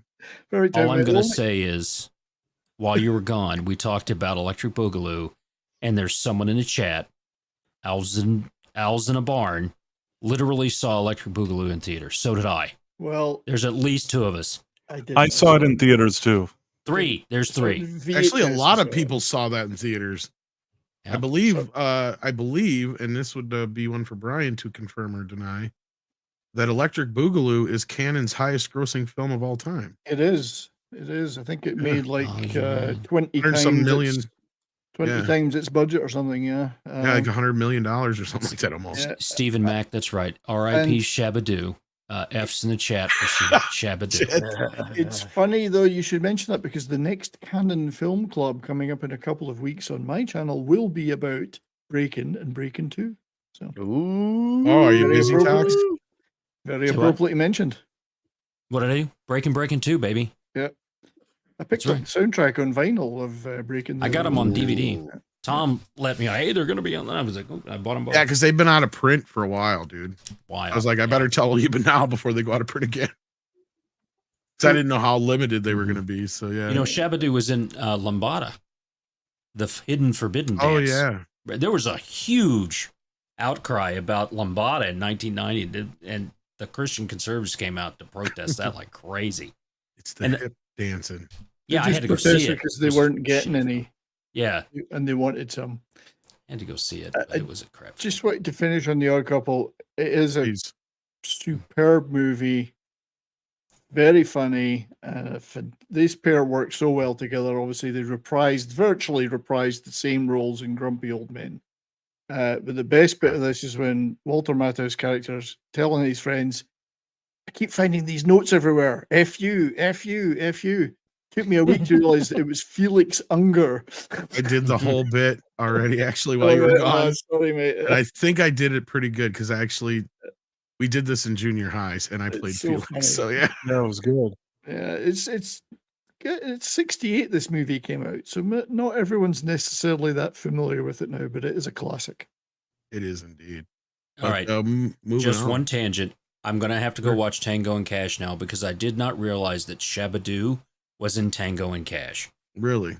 as a dancer. It's been a while since I've seen it. I'm going to have to go see that. Terry Sorry. Hatcher. Terry Hatcher looked great in Tango. That's a good and enough Cash. reason to watch it, too. Oh, yeah. That's the best she ever looked. R.I.P. Shabadoo. Died in 2020. Almost made Rest it in through. peace, Shabadoo. Rest in peace. All right. Adolfo Quinones. Moving on, then. We've got Toxic coming in hot. with Lethal Weapon. Weapon. This was a tough list. Sometimes There's been love a lot can of be a people. lethal weapon, I've heard. Oh, that definitely can. Your love is my drug. Should stop you give using love a love as a bad name. weapon. Well, that was a reference to the end title song for Yeah. Love Becomes a Lethal Weapon. Do, do, do, do, do, do, do. Which was the one that they did? Probably Me. It was a Sting song. Was that Lethal Weapon 4 or 3? Three. It was Three. three. Yeah, that's three. That's Because the one with the lighter. Eric Clapton. Eric Yeah, Clapton Eric Clapton, also he did did it. Pilgrim on 4, and then 2 was Elton John Mhm. and Beach Boys, and then this one was can't remember the name of the guy who did the song, but it was the Lethal Weapon song. Yeah, But Yeah, I wasn't can't number remember that. 3 Eric Clapton with Sting together? Or am I yes, confusing? it's the two of Yeah, them. they Yep. did two of them together. They did And there was a duet. lighter. They did like a Zippo or something. They're playing with a Zippo. They're making a sound with a Zippo. Mhm. Yeah, Yeah, Am that I was at the crazy beginning. He was thinking doing that stuff. That there's a sample of like a lighter being open and closed, shut, or something. The That's second one beginning, actually yeah. had a really good soundtrack. George Harrison was on it too. That's right. Mhm. But You anyway, are correct with the Zippo. Lethal That's- Weapon. that's a good pick. But yeah, that it was on Sting's album. I don't know if it's 10 Sumner Tales or if it's the other one. I can't remember. I've got it. what can you say about this film? I mean, it's one of the best cop buddy films of all time. Another film came out in '87, budget of 15 million, made 120 million, and that's when you were, almost made 10 times that it cost him to make this film. And Danny Glover was great in this. He's the one with the family and the kids, and the lawyer wife and all the stuff and everything. They were great. And Mel Gibson was his crazy self in this film. Really perfectly cast film. And they did a great job being themselves and playing off of each other. I mean, I'm getting too old for this shit. I say that all the time and mean it. With now that I've gotten older. But just a wonderful film. And the love there at the end, and everybody loves Mel Gibson's character at the end of all that. So Riggs is brought into the family as a piece of me. Says, "No, I don't want you in the family," and all that stuff. And one of I know it's when he's on the toilet. I know it's not. Oh, dude! Right? Yeah, dude. Because yeah. That's homoerotic nirvana right there. Yeah, and the toilet goes stuff from there. I died when I first saw that scene. I straight up died and came back to life after seeing that scene. Yeah, and that's the one. And so this is kind of the whole series, right? They get through all. It's not just the first movie, but that one. I mean, when a guy's going to be there with you to pull your ass off of a toilet that's set to explode, and he's there, willing to die with you, that's love, right? That's that brotherly love right there. I mean, to be around someone's funk as they are letting it out, and to still stay by his side, that's genuinely true love. I feel like Danny Glover's wife had to have felt a little jealous that. And there's a good possibility. When you pull him off of that and that thing explodes, his junk will be in your face, and that's the last thing you're going to see before you die. It wouldn't be the first time. That in the Lincoln Logs. Yeah, but this film. So this film came out in 1987. When people came back from Vietnam, the guys who were really into it, and the gals as well, that were really screwed up. They weren't offered a lot of help. They were vilified in many places, not everywhere, for sure. But this film started a very important conversation around post-traumatic stress disorder, not the bullshit that snowflakes talk about, the real stuff that comes back. I had several family members that came back and were not the same. Went to war, came back, saw combat, were not the same. So this film is very important. They're born on the 4th of July, all that kind of stuff. But this really popularized it with the masses. And you can, when they say that, all your culture is driven from Hollywood, this one really did and really helped with that. So it's an important film from that aspect. It's an entertaining film from there. But yeah. Speaking of important, we have an important guest in our chat. The Mr. Commander-in-Chief himself, who wants to chime in on his favorite film team.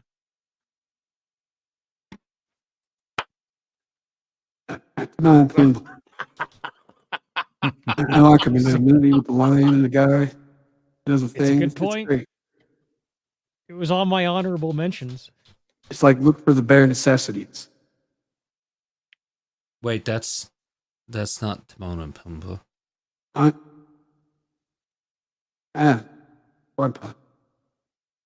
It's not me.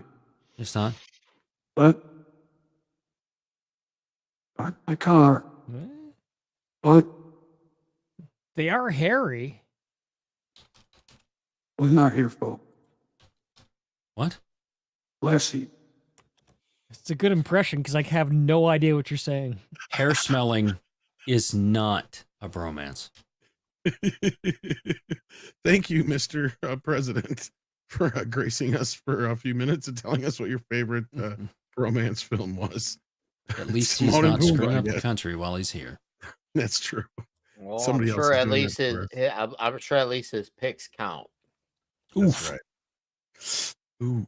Actually, he votes 4 times. God,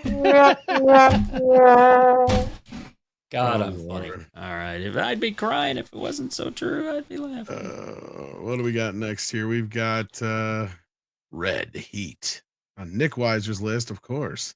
The homoeroticism continues. Oh Oh, shit! hey.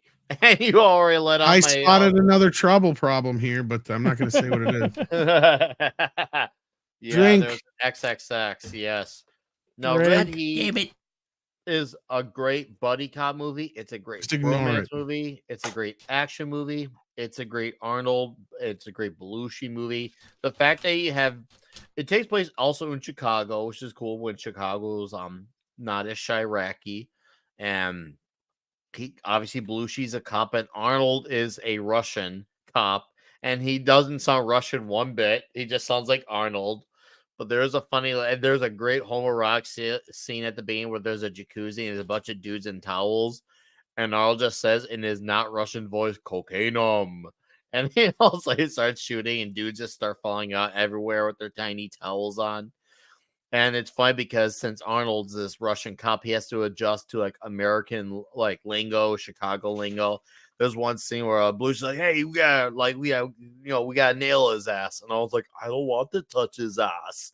And it just was so freaking funny. He says, "I don't want to touch his ass." It's like he totally doesn't get. And yeah, it's such a fun movie. A lot of great one-liners. It's not as Running Man with the one-liners, but it's still great. Great Arnold Belushi pairing. This should have had a sequel. It's actually kind of tragic that we never got one because they could have found maybe Belushi could have gone to Russia. Maybe I've always thought of that like a story in my head. Belushi could have gone to Russia. He could have adjusted to the Russian way, but obviously there's some cultural issues with Russia at the time that probably would have prevented that. But it's fun to think about. It's definitely fun to think about. Either way, a lot of great action, moves very quickly. It's nonstop. Once again, not a scene is wasting this movie. If you're someone who really likes these back in the day Arnold movies, this one seems to be one of the ones that is more overlooked. Well, a lot of people aren't even aware of it. You should absolutely watch this one. It is a fun watch. Absolutely fun. So yeah. Once again, great romantic relationship between these two dudes. Once again, straight up. I'm so upset that they didn't take my idea for a title. I had a better idea for a title than Red Heat. Red Heat sounds like a fucking porno. Sounds like a porno with nothing but women on the goddamn period or something. My title was going to be the Red Brothers. That's much better. Isn't it? Like the Blues Brothers, but it's red. It's good. Brothers in Heat. That might have been good. That sounds like a goddamn porno too. No. Pizza hookers. We deliver for you. Where? I don't know. Arnie knows. This could have been called the Arnold Lady Pizza Shop. Yeah. This is a good film. I really like it. Jim Belushi's an actor who I don't think is underrated or overrated, but he's been good in a lot of films for me. That he's had some good stuff in there. I liked his television shows as well. His brother, of course, had all of the really great talent. Yeah. But, well, I mean, yeah, but I mean, when you're speedballing like everybody, if you get a chance to watch the documentary on National Lampoon, the magazine, and all that stuff in there. I actually, I've seen that. Phenomenal. What a phenomenal one. I've actually seen that thing in a movie theater, believe it or not.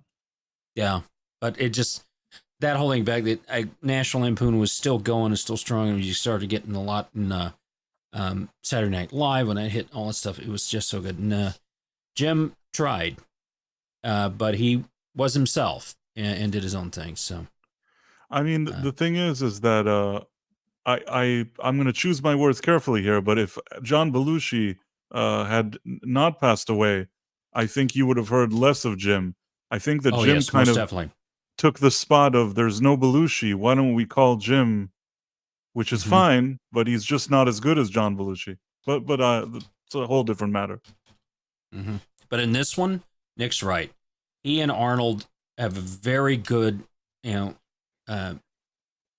relationship Yes. in this one, and Yes, I agree. they For work. this They work. specific movie, it works. Emperor said, "Man, Jim, the backup Belushi." Oh yeah, and it just shoulda, coulda, woulda. There's so many people out there. I mean, what would who's the guy that died in the car crash that was in Giant and James Dean.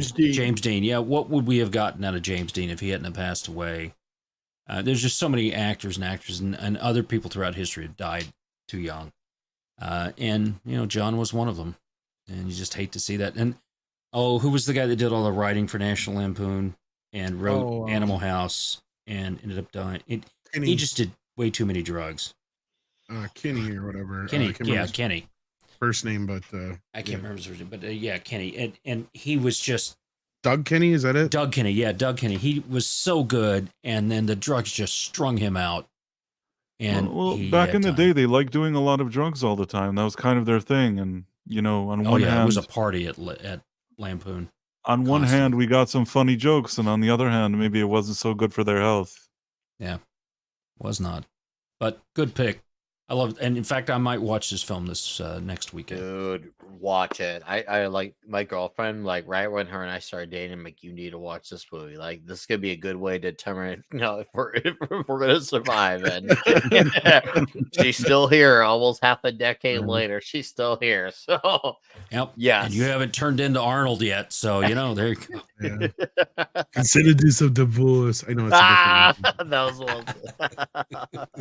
All right, let's go here. We got my number 3, Unforgiven. Yes, I mean, what can I say about this movie other than these two guys clearly have a long history together, and just what Clint Eastwood does at the end because of what happens to Morgan Freeman's character.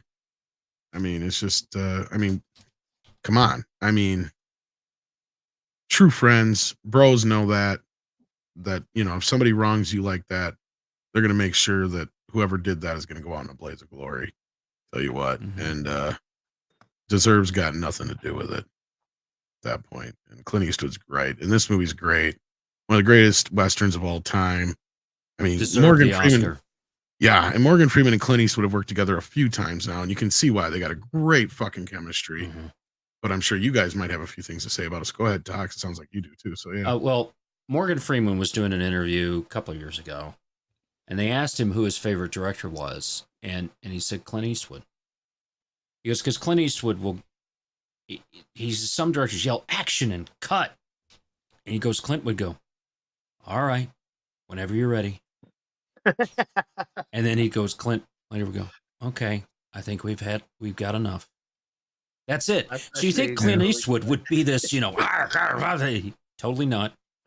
He goes, he lets you in there, he'd come in, he'd suggest, he'd talk to you, do those things. And I think Clint Eastwood, he brings people together. When you bring professionals together that know what they're doing, you don't have a lot to do except provide, here's your lanes, and here's how you work together, that kind of stuff. And you can tell that beginning to end, this is a great movie. And back in that time, just the human, you were surviving, trying to survive, and it was hard to survive. You're always living on the edge of survival. And what they do in going back in this, it's just a great film, and it shows the age that they both have. They're not sitting there, the fastest gun being the one that wins, But great movie, great script, well acted, well directed. Saw it in theaters, and it was powerful and deserved the Oscars it got. Well, and I love that point you just made. It's not always about the fastest gun. This is a great movie that makes the point of experience. Right. And then you got two very experienced individuals going up against each other at the end with Clint Eastwood and Gene Hackman's character, right? So it's just both people have survived, right? Yeah. To survive that long, you have to learn something. You have to be wily. You can't just be quick. You have to be lucky and smart. So yeah, that's and it's kind of hit home with that kid, right? Remember, like his whole thing was, it's just a great fucking movie. Anybody else want to say anything about it?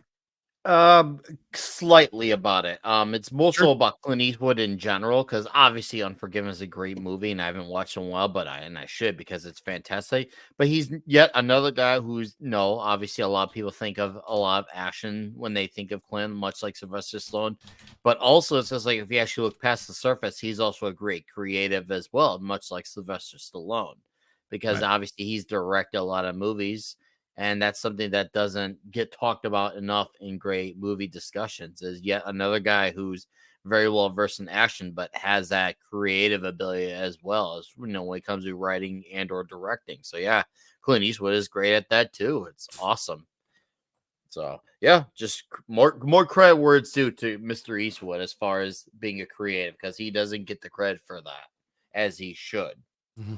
I think Gran He's Turismo, gotten accolades, but yeah, go ahead. Sorry. $1 Million Baby, Gran Turismo. I mean, I think up until Unforgiven, he had gotten accolades, but I mean, when you make Any Which Way But Loose, and some of those things from there, yeah, it's kind of hard, right? And then he's been around acting for a long time before this film came out, and the stuff that he's made after that has been the stuff that he's wanted to make, right? And this. He was always able to do that to a certain extent. But when this film happened, everybody just gets out of his way. Yeah. Yeah. And they didn't do that before from there. This is a movie that is a classic on so many levels, but it's an elegy for the Old West. Yeah. Mm-hmm. That's what Clint was really driving at. The sad, mournful passing of an era but not necessarily an era that had a lot to celebrate in it for many people. So it's an elegy. I've always thought this was like a sequel to Pale Rider. And I was going to give a Sure, controversial take that I actually like Pale Rider better than this movie, which probably everybody's going to throw tomatoes at me. I enjoyed Pale Rider more than Unforgiven. Sorry. No, I wouldn't say that. No, because they're two different movies, but I can understand, right? Pale Rider's great. The thing that I don't consider them like that connected because they're just such different stories, but I can understand it. Yeah. Yeah, from a genre perspective. Yeah. I think maybe they could say that. Is a direct sequel. No, it's not like Snowpiercer is a direct sequel to Willy Wonka and the Chocolate Factory kind of thing, right? I'm not pulling. Well, and that's just because I even question the film who exactly Clint Eastwood's character is and what he represents. Right. In Pale Rider, he could have been a spirit. Well, and that's what I love about the movie is that everybody still to this day is debating it, right? And just what it's influenced since then. And that's a sign of a good film. Yeah. Oh, yeah. That was right there, right? This is a sign of a different good film, right? So this has everything you expect to happen in this movie happens. And in Pale Rider, you're like, who the fuck is that guy? I know who Clint Eastwood's character is in this film. And it just, I mean, and I wouldn't even consider it like the same character he plays in The Man with No Name either, or anything like that. He's a totally different, like, because I mean, he even kind of says that he's like, he was, Will was a son of a bitch kind of guy, like he was not this heroic, great. Because he was an anti-hero in many of those, like more of a. He just knew how to kill men real well. That was right. Yeah.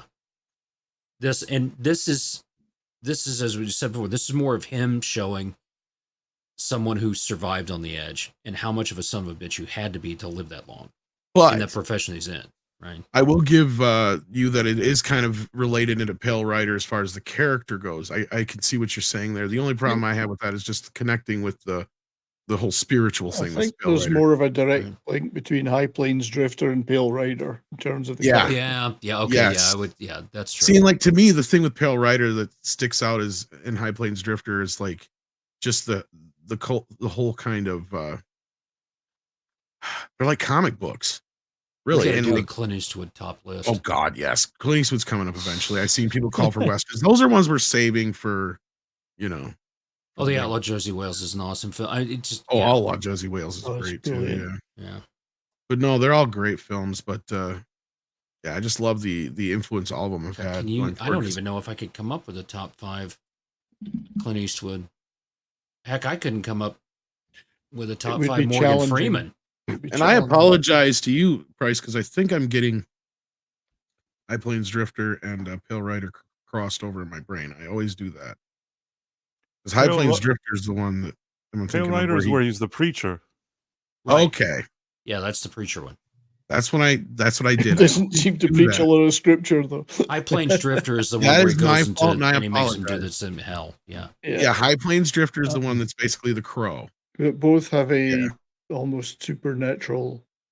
They do, but Element to the one ghost I was stories. talking about was High Plains Drifter, because in that one, like I said, at the end of the movie, you don't know who he is, and there's still debate about it to this day. That's the one I was talking about. I apologize. Yeah, High Plains Drifter. Yeah. But yeah, no, The Pale other Rider, you're thing, probably right. I can see that more so as a comparison. Yes. The other thing with Clint Eastwood, right, is he's the complete opposite of Stanley Kubrick. Like with Clint Eastwood, he's known for one take and done, right? Just like, this is the take, and that's the vibe of the scene in that exact moment. Whereas with Stanley Kubrick, he's known for doing 100 takes of the same scene over and over again for hours until he gets what makes he the wants. actors cry. Yeah. Oh, Wet Coast, yeah, But I mean, got it's to like- love it. Nice piece of hickory. Yeah. You know, I'm But sorry. it's like Thought I was muted. Clint Eastwood has a very he's we can put him on greatest directors too. Never mind greatest Clint Eastwood movies, but his style bleeds into the movies he makes. Like he has a very, like, you watch a Clint Eastwood movie and it is a Clint Eastwood movie, right? mhm. Right. You know, I think there's something there too that CC with you mentioned with Clint Eastwood directing and the scenes. It's kind of like when a lot of people, like when they're doing videos on YouTube, usually your first take is usually your best take. Sometimes then you start overkilling it, and then you're like, "Oh crud! I veered so far off to the point. I should have just stuck with the first take." Yeah, every now and then you'll get I've had a take that's once in a while better than what you originally had, but most of the time your first take is usually your best take. I've had that Most in of the time. bands too. It's like you Oh, record a yeah? song and it's like by the time you get to the 20th take yeah. of the song, everyone's just exhausted. The Oh energy is yeah, gone. dude. A lot of my friends who have been in bands, I'd hang out with them at their studios while they're recording an album. And you all know how many times I heard the word, whether it was from a band member or the guy who was the engineer, the mixer, saying we should have just stuck with the first take. Yeah. Oh, I would have made over $100 for how many times I've heard those words. We should have stuck with the first take. So yeah, that's a very applicable, universal, I guess you could say almost universal opinion that is kind of resonates well. And I think Eastwood has a lot of merit to back that because it usually is your best take. That's why I'm a big Stevie Ray Vaughan fan. And when he did Unplugged on MTV and he did it, there's no cuts. It's just him doing all those songs with that guitar, all that stuff from there in one take. And you're just like, wow, that really separates the geniuses. And that's the thing with Clint Eastwood here. He's a filmmaker, he's a storyteller. And he knows how to get the best out of people before they even get to the point that film's rolling. And he just, he's good at this. Wish we were getting better stuff now, but they're wanting people like him out of Hollywood and people that don't know what the hell they're doing in. Here we are. Tom's still awake? I am here. I was just letting Oh, you guys know wax. All right, moving on. We got number 2 on Price's list, Step Brothers. I would be upset if this didn't make it. And again, we're getting into that debate if brothers count or not. But again, the 2 movies or 3 movies or whatever that we've talked about so far, where I think you're remotely close to Yes, that. but they're not related They're by not technically blood. brothers, yeah. So at this point, that's been a That's a not good on- debate not to only- have. Not only are they not related by blood, but I mean, as adults, their parents are getting married. So it's really not a situation that they're from age 0 really brothers. I think this falls under bromance. I think it's fine. Thrust together. I'm gonna have to agree with Price on that because I originally had twins on my list, but then the more I thought about it, I'm like, no, those guys were lifelong brothers. What? Did we just become best friends? Yep. I just like what this movie does. I remember, I think when I saw it the first time, I had 0 expectations. And then I saw it and I found myself laughing throughout the whole movie. And I just, it won me over. It's a movie that I always enjoy if it's on. I always enjoy. I don't watch it every second, but I do enjoy it if it's on somewhere or I run into it or once in a while I'll put it on and I kind of like it. It's probably one of the last great comedies, in my opinion. I Besides agree. the 21 Jump Street films, yeah. I mean, and especially when it comes to Will Ferrell, it's like this is his peak work with John C. Reilly. I think everybody likes Talladega Nights, but for me, Step Brothers. I know that one is a much bigger movie. It's much flashier, much more. Maybe the budget is even higher, but this is just something so simple that really rests on the talent of Will Ferrell and John C. Reilly in their prime, and I just really like what they do here. What are you doing? You're burying me. I'm not dead. Shut up. You're going to wake up the neighbor. The Catalina wine mixer. There's so many little silly things. Catalina wine mixer is hilarious. Oh, fucking Catalina wine. Prestige worldwide. I mean, there's just their presentation. Worldwide. So many great things. And the drums. The drums. Is that really John C. Reilly playing the drums? Yes, I think so. Yeah. Very talented individual. He was good in Chicago. Drum set. Mm-hmm. Oh, I love this fucking movie.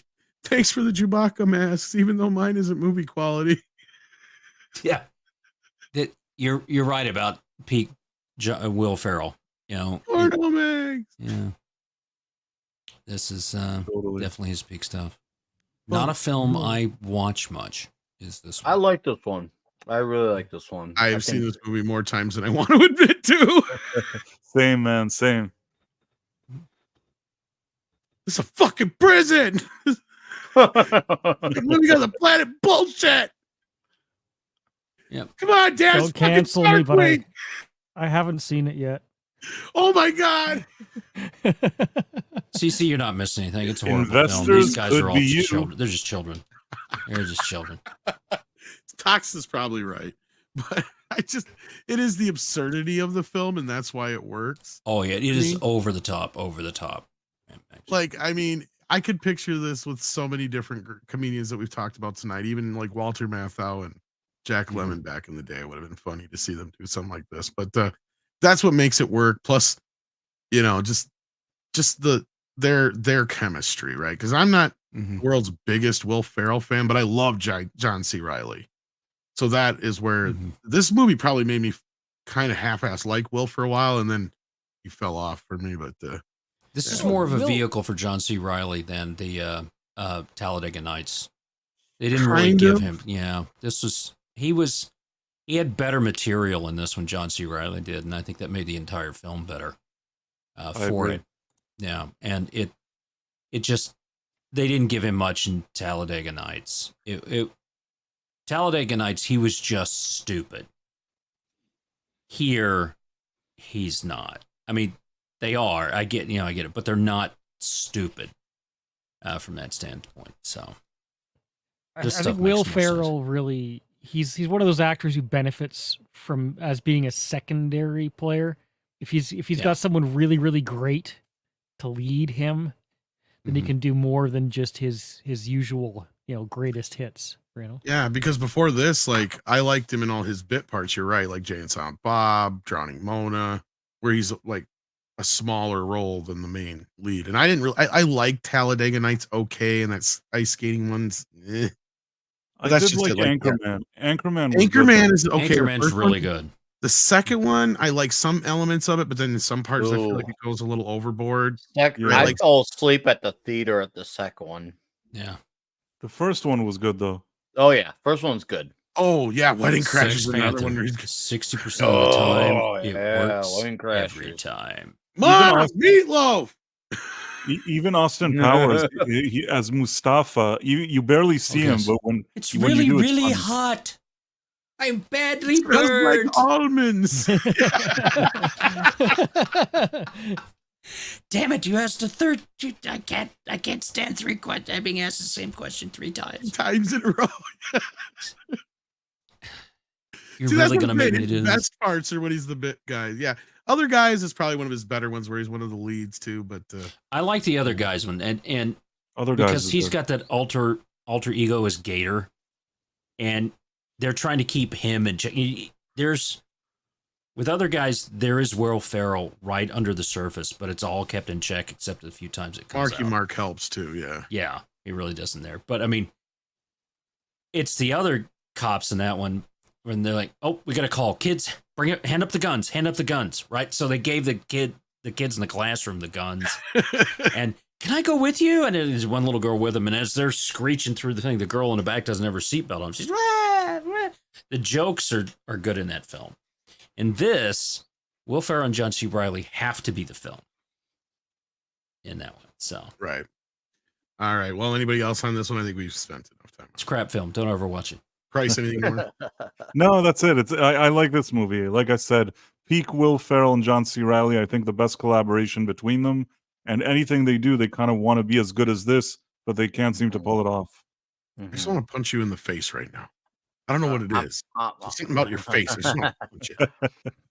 I'm on your side, Price.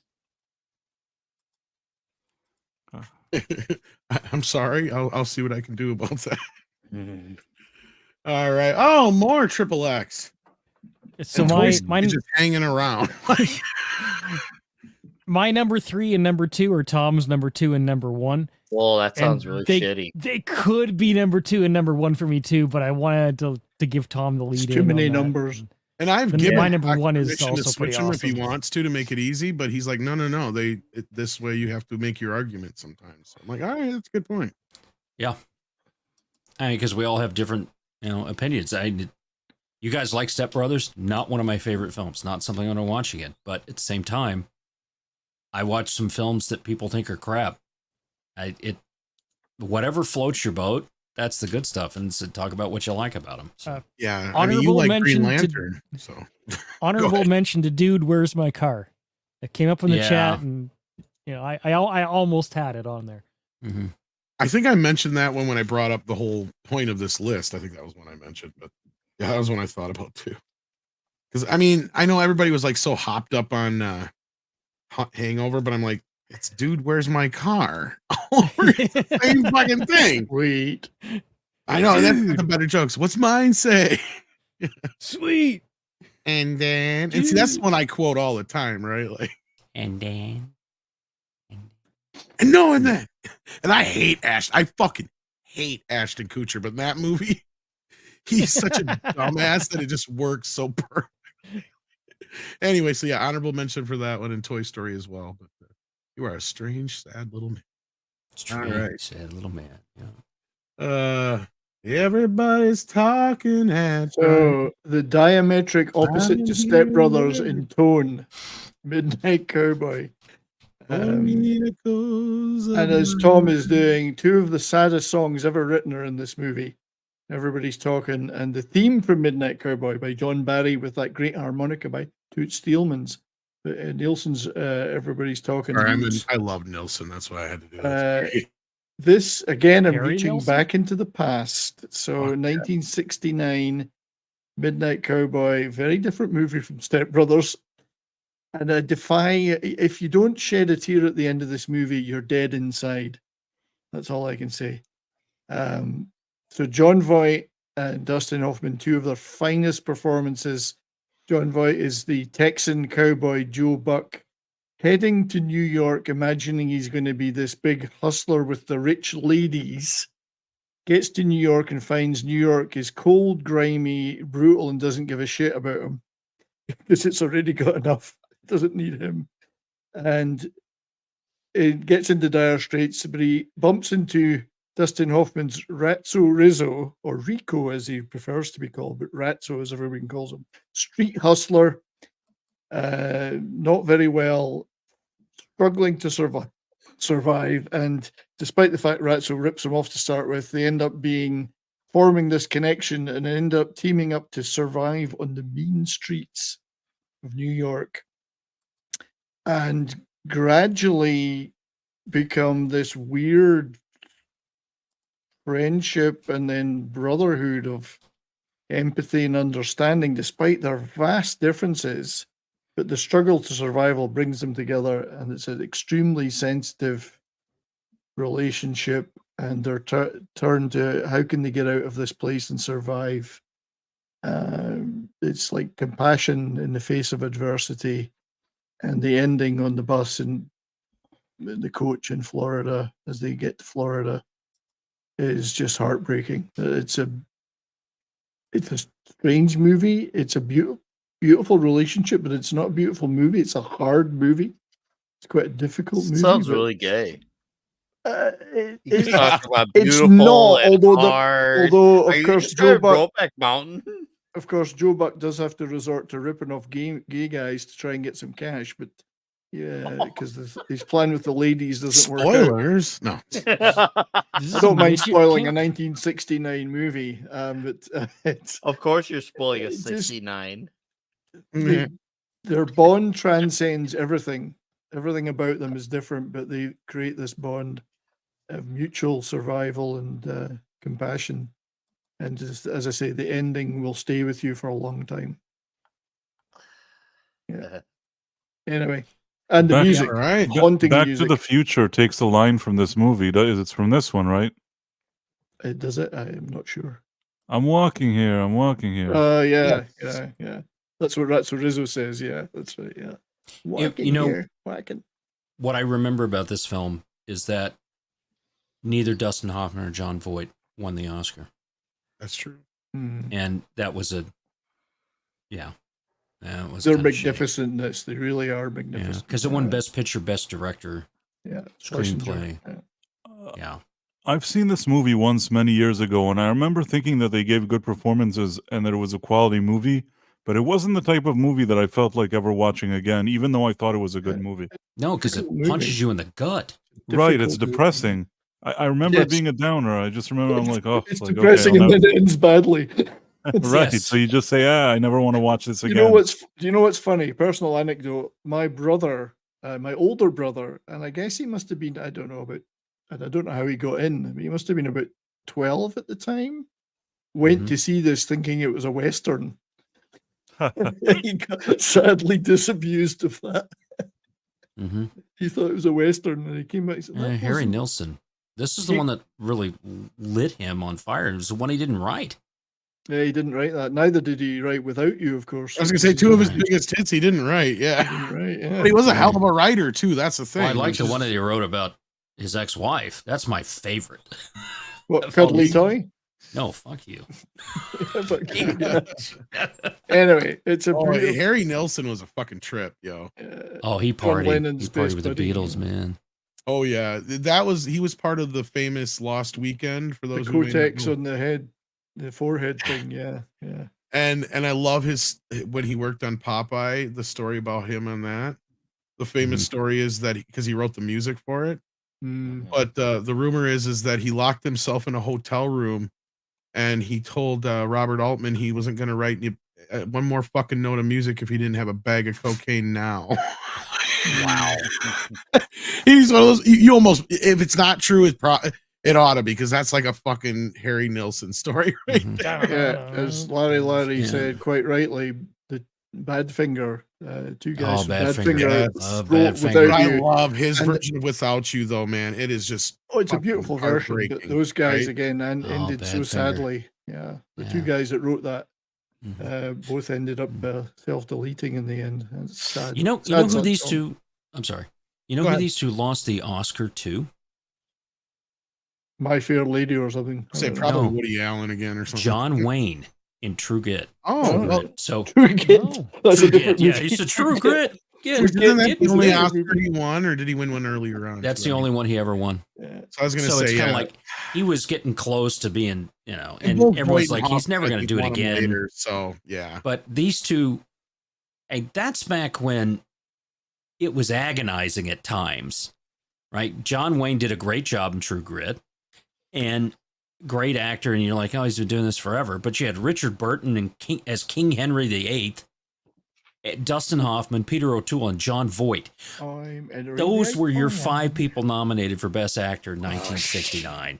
The fact that John Wayne won is actually a miracle. Yes, because So I I'm mean, not going to take that away from him. Man. no, I'm not. He for everything John Wayne did for Hollywood deserves to get an Oscar. But this performance by these two during this film also deserved an Oscar.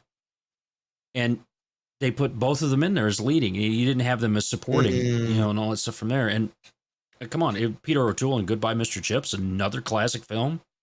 And then you look at what the Oscars were this year. It's just a Freaking joke. Yeah. I didn't know they were in the same I category. mean, See this that? is heavyweight performances by these guys. Oh, yeah. oh, so I'm just going to do this. All right. So here's your 1969 John Wayne, 70 George C. Scott for Patton, 71 Gene Hackman for The French Connection, 72 Brando for The Godfather, and then Jack Lemmon won for Save the Tiger in 1973. It just, and then You you got don't Jack make them like Nicholson. that no more, man. No, Art Carney won in 74 Shit. for Harry and Tonto, which is another great film. Nowadays, somebody you like know- Art Carney wouldn't even get considered. Not even That's the close. problem. Dude, Well, mainly different- because he beat hasn't out, made it. Mainly because he Well, hasn't. I made a know, movie but I since he mean, died. his type of actor is what I mean, Brian. But that was Right. straight funny. But 1974, Art Carney beat out Albert Finney, Dustin Hoffman, Jack Nicholson, and Al Pacino. Beat out Al Pacino in The Ooh. Godfather Part 2.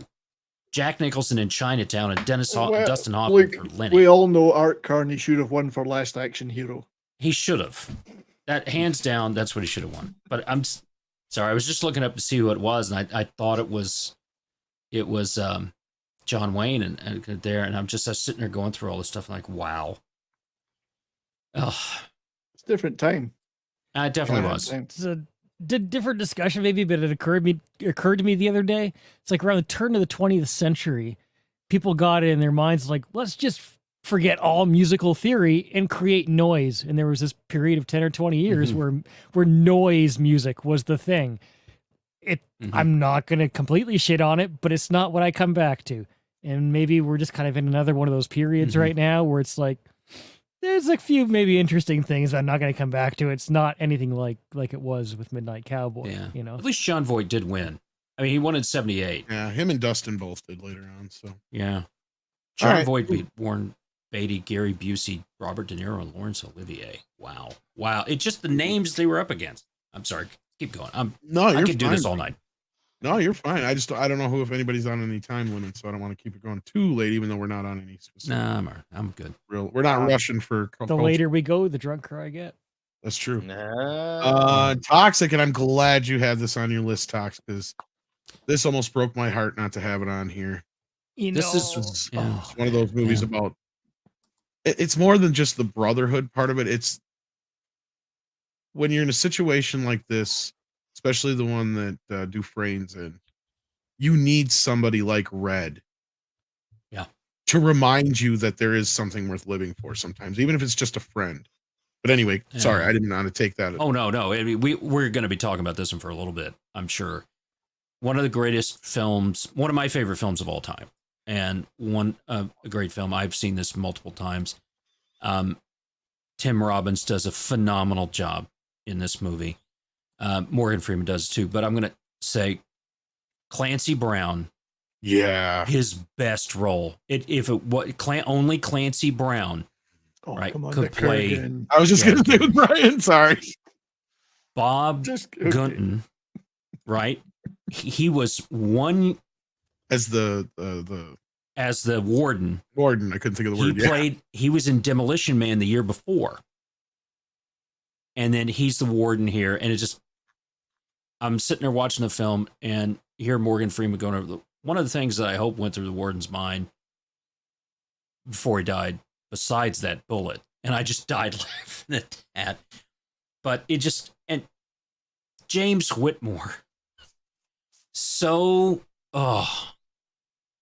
when Freeman gets out and gets into the same room as Whitmore's character who committed suicide in there, and you just, and then he just carves, so it was Red, and he goes, takes a chance, and oh man, everything about this film was great.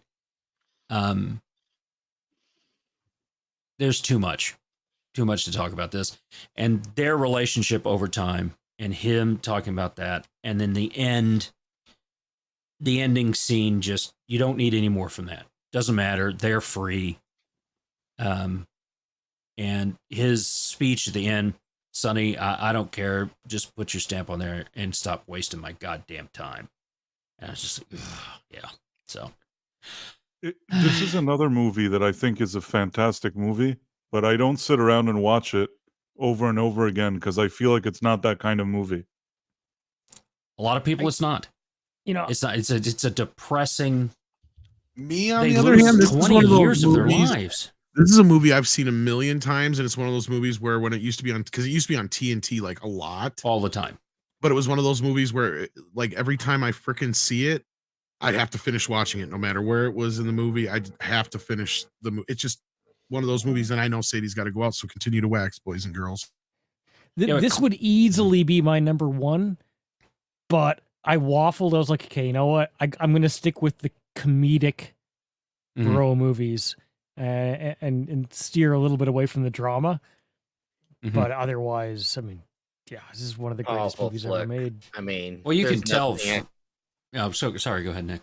I was gonna say, I mean, there's nothing else I can really say that has been said, but this is just—it's a straight powerful flick. I love this movie. When Dufresne has escaped, and if you haven't seen the movie, well, I encourage you to do that with a lot of these things. But Dufresne eventually escapes prison, and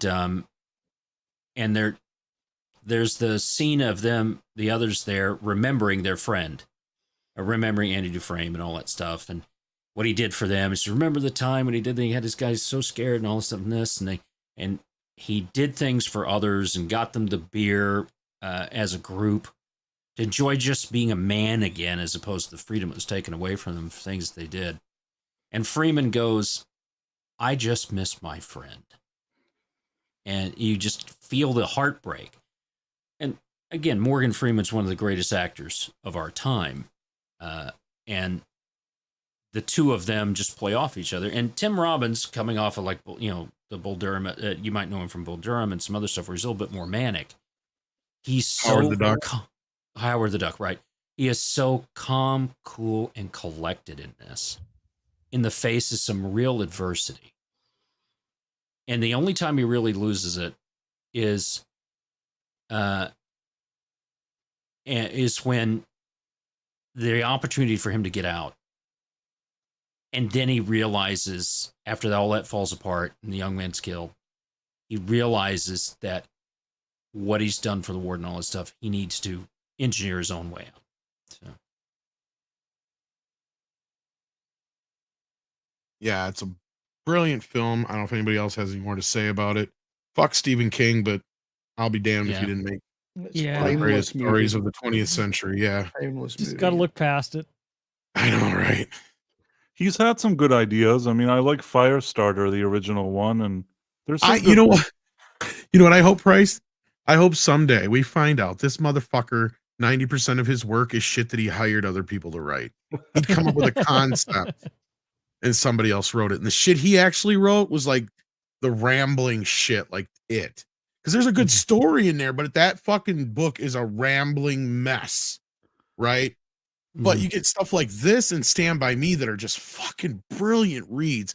If you've not read the books or the actually they're novella, the small, they're actually parts of the short, the collection of books, the short stories. I mean, sorry, I was trying to think. Do yourself a favor and read it. It's great. This and Stand By Me are two of the closest of his adaptations. And The Body is what the Stand By Me story is called. But yeah, I mean, look, this is a great fucking movie. Anybody else got anything to say about it? I don't want to bitch out about Stephen King. So, I watched The Dead Zone today, which is also a Stephen King book, isn't it? It's David Cronenberg with Christopher Walken. I don't know if you guys have ever watched it. Really enjoyed years that ago, movie. but yeah. Good film. It was a good show with Anthony Michael Hall, too. The Dead Zone? Dead Zone, yeah. Was a Might be television show series. I only saw the movie. Christopher The Walken movie is very good. It's so Christopher Walken in it. Yeah, 100%.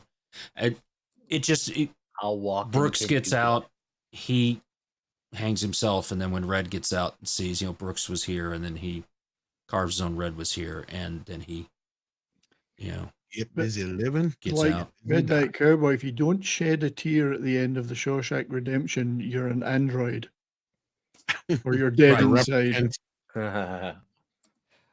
I put The Green Mile on level with this movie. Yeah, sometimes it gets overshadowed, but it's just there was just a fantastic time. My only issue for yeah, No, go ahead and finish, Cece. I'm sorry. No, I was pretty much finished. It's like this is just a really fantastic time for Stephen King adaptations. Right. Well, Going my Shawshank issue Redemption with and the Green Green Mile. Mile is he's got like the Green Mile in Hearts and Atlantis or whatever the fuck that one was called. That see what's the difference between that and this one to me, and those two are that this one feels sincere. Those two, it almost feels like he's reaching a bit too far to pull on the strings. Like I like the Green Mile a lot. Well, the one thing that makes me prefer Shawshank is it doesn't have the supernatural element. It's entirely that based in too. the real Well, world. The thing is, Right. I love supernatural stuff, right? So Yeah, I'm and kind I'm of not against biased that, but towards I it. think And I think you know. Shawshank not having any of that, and being Mhm. in the real world, Yeah, it's very makes grounded. makes it slightly better in my opinion. And Northeast. You know, it's in the Northeast in what is it supposed to be in Vermont or New Hampshire, one of those two. And there's no snow in the movie. It's just pieces in the life. And what with this film, I didn't see all the snow that would happen and all that stuff from there. So that made the passage of time seem longer to me because there weren't scenes with snow. It seemed like every time they were showing this, they were doing something out in the summer, which in those areas, 5 months of weather where you can go out and do that.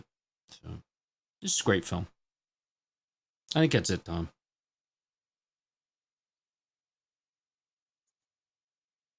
Tom's still around.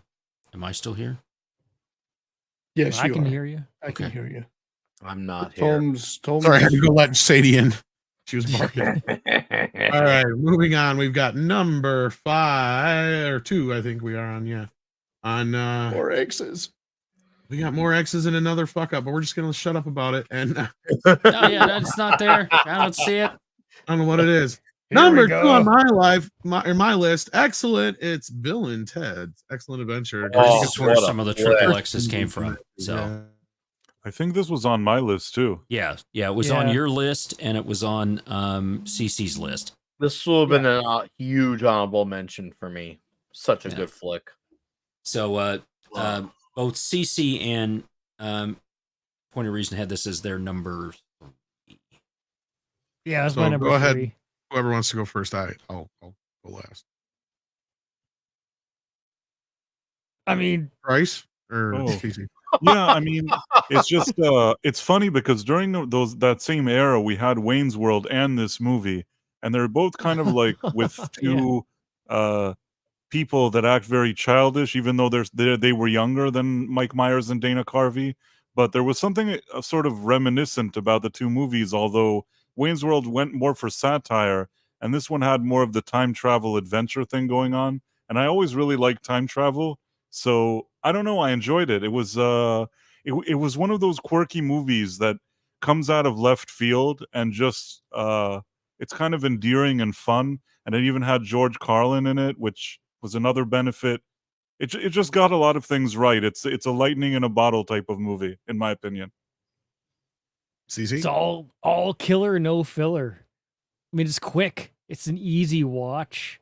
You know, it doesn't drag on for 3 hours. They move from time period to time period, set piece to set piece. And of course, Keanu Reeves, who's just, I don't know, he just makes everything he's in cooler.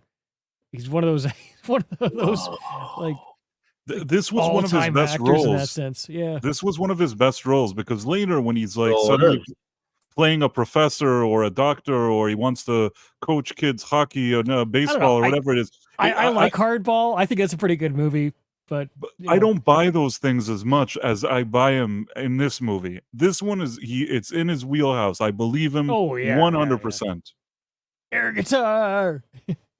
And what Price is suffering from is what many people suffered from for many years with the Keanu Reeves syndrome, and that was that. And I think the worst of it was when he tried to do Dracula with the British accent. Oh, that was People are just awful. like- That was awful. Okay, yeah, I'll meet you there. There was an era there where, yeah, he he's was kind not of a punchline. People forget that. I'm not. he's not the greatest actor, but he's one of the coolest actors that's ever been. If you know,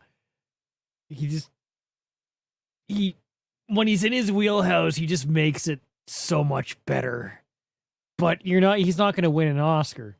But I don't care. I just give him this role or give him John Wick. Give him that stoic He's face. just a cool dude. Or air guitar. Yeah. He's just, yeah. He's the kind of guy I wouldn't mind having dinner with Keanu Reeves. He seems awesome. I agree. Well, I've had here's a the hot beauty. dog with him. Here's the You beauty have of his these hot dog. characters. Like, I see a lot of these two guys' real personalities bleeding through in these characters, and I get where you're coming from, Price. Because the fact of the matter was, when these guys were in this movie, cast in this movie, they were pretty much playing themselves, right? I mean, they weren't that dumb, but I mean, they cast them to part for a reason. In fact, Alex was the more seasoned actor of the two. And now in reality, we see he's not a bad guy or anything, but he's definitely more of a, opinionated actor, let's say, than, or more former actor turned director now, than Keanu, who is just endure. And that lovable thing that we love about Keanu is here in this movie. And that's one of the reasons why we love this movie. To the full extent. It's the most Keanu he could be in this movie. It's that lost puppy dog thing that he has, that you just cannot hate him. Like, you don't know too many people who are just like, I fucking hate Keanu Reeves, right? Because it's just, there's just something about him that even when he's like just being that typical, bruh, he's still enduring. And that's why, you know what, the movie that everybody overlooks and forgets him in, that he does it the best in, and it works, and it's actually part of the arc of the character, Parenthood. Yeah, he does that there. He's all right. And what it works in that movie is because everybody, he has to prove himself to everybody in that movie, because everybody treats him like shit, right? And we know who he is because we've seen him in Bill and Ted, and we know the character he's trying to be, right? And it is a more realistic, not such an idiot kind of Keanu Reeves character, right? He is a little bit. I mean, he's a bit of a dude, bro, but he's not like, Ted, to where he's completely brain dead, right? So it's like a little bit similar but different. And I love that was the first time I saw him in something. I'm like, okay, this guy's got something that it's going to go somewhere. But yeah, no, Bill and Ted are great. And go ahead and finish, Price, because I didn't mean to interrupt your. Oh, I don't know if I had anything. I was going to just say that he's lucky he did Speed and Matrix.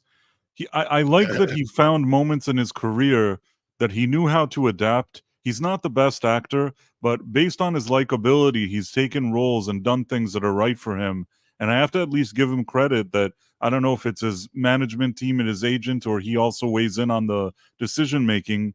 I think he's taken a lot of roles that really highlight the things that people like about him, even if he's not the greatest actor. And yeah, some of those other roles where he wants to be a doctor, or in Dracula when he does the British accent, those weren't right for him. But it's good that he learned from that, Well, another one he did right in the same era, is it My Private Idaho, or is it the other one I'm trying to think of? It's got a name, something like that. Well, It's one of those Point Break. dramas. He was okay in Point Break. No, Point Break was after this. It was another one. He was a little earlier on. There was some Private My Idaho. My own private Yeah, Idaho. there was my own. That's Wasn't one he I think I'm a thinking of. LG character of sorts in that movie or He something? was, I think. And then there's another one he did around that. There's a couple that he did in that era that were just like, is where he fired off. And then you're right, Price. Like, he had different parts of his career where he went off a cliff, and then he made a big, huge comeback with Speed. Then he fell off of it, and then it was Matrix, and he fell off, and then it was John Wick. He just always come back. He was the comeback kid of Hollywood. And I would say that after Matrix, he at least established himself that if you had some kind of random sci-fi movie and you don't know who to put in there, you could call Keanu Reeves. So something about what was it? The day the Earth River's Edge. I think that's what I was thinking of, actually. Sorry, I didn't mean to interrupt. I've got to highlight his performance as Johnny Silverhand in Cyberpunk 2077 as a kind of spiritual successor to this. It's a great performance, and anyone who's played the game will know, as a kind of rock star in a way. Well, rock star is maybe the wrong word, but musician, guitar player, singer, band member. Keanu Reeves performed at Milwaukee Metal Fest. It was breathtaking. Whoa. Dude. I have a big, huge history with this movie. I mean, I even have interviews with Ed Sullivan, the writer. Nice. Wow. Yeah, this is one of those movies that I know a lot about. I consider myself one of the authorities on it, actually. I just mentioned it because in this in this movie, right, it's like they're supposed to save the world with rock music. And I love the fact that Keanu comes back with that more recent role in Cyberpunk, and he is kind of like saving the world with music in that game. And it's to some people that might perfect. be a better third film than what we got, but I will say I didn't even love. I mean, I was okay with Bogus Journey, but for me, the first one was the real deal. Already, Bogus Journey felt to me like they were kind of stretching it, and the third one that came out in recent years, I mean, I don't know. I suppose that's good if you're especially. I don't know what to even say about that. I don't want to insult anybody if you like the third one, but I watched it and I thought it was kind of lame. I liked it, but I also love the second one quite a bit. I like the first one. I like the second one. I don't love it. The first one I'd say I really, really like. Second one I kind of like, and the third one it was like I watched it. Here's the thing I noticed about this whole thing is like there's people that like the first movie and that's it, and then there's people who like Bogus Journey, and people who tend to like Bogus Journey will probably like the third movie more than people who just like the first one. Because Bogus Journey, I understand, is a completely shift in tone, and I love it for that reason, because to me we got something different because the studio just wanted them to do a rehash of the first movie, and the writers are like, well, we're not going to make that if that's what you're going to do, right? You can just hire somebody else to go write a sequel to it, whatever. But what they wanted to do was kind of explore a little bit different side of things, because this one was they wanted them to have to pass a literature exam, so they would go back and they were going to actually go into books and bring out literary characters somehow, and the writers totally rejected that idea. I think there's like, some no. great ideas. There's some great ideas in Bogus Journey. They're playing games with death, whatever. That's funny. I mean, there's some stuff there that you can't ignore about Bogus Journey that I genuinely like, but somehow I don't feel that it's well put together like the first one. The first one just feels like a slam dunk. I don't need the second one to be the same movie. I just feel like, from what I remember, it wasn't as tightly written. It's sloppy. I guess I'm the But the no, other I'm with you. I love it too. It's just it's so much sloppier than the tighter construction of the first movie. See, I don't feel like the first movie's all that. See, to me, because I know the first movie's held together with band-aids and tape and barely got released. See, to me, I know the second movie has a lot bigger budget, and I see it totally different than you guys, I guess. Yeah, to me, the second movie is the MTV movie, right? Like, this is the one that barely even see the light of day, because Orion bought the movie from Nelson or whatever, which was going under, and Orion themselves were practically going under, and the movie was sitting on a shelf for a year, and they were thinking, well, maybe we should just throw it on video or cable and just try to make some money off it. And so they did a test screening, and it got like amazing scores. So they're like, shit. So they released in late 1989. So it was like, yeah, I mean, a year the movie had been sitting on a shelf. So yeah. Maybe It's there's just 35th anniversary this weekend, actually, by the way, guys. Anyway, sorry.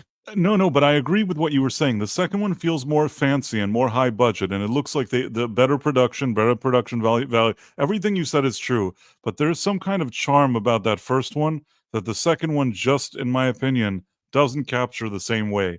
That first one, because they didn't think this was going to be a hit, because there wasn't a ton of money from the studio, it feels like those type of productions where there's just a good group of people working on something that with some kind of passion. At least it looks like it. Maybe I'm wrong. You interviewed them. It looks like there's passionate people doing something, even if they don't have the best production.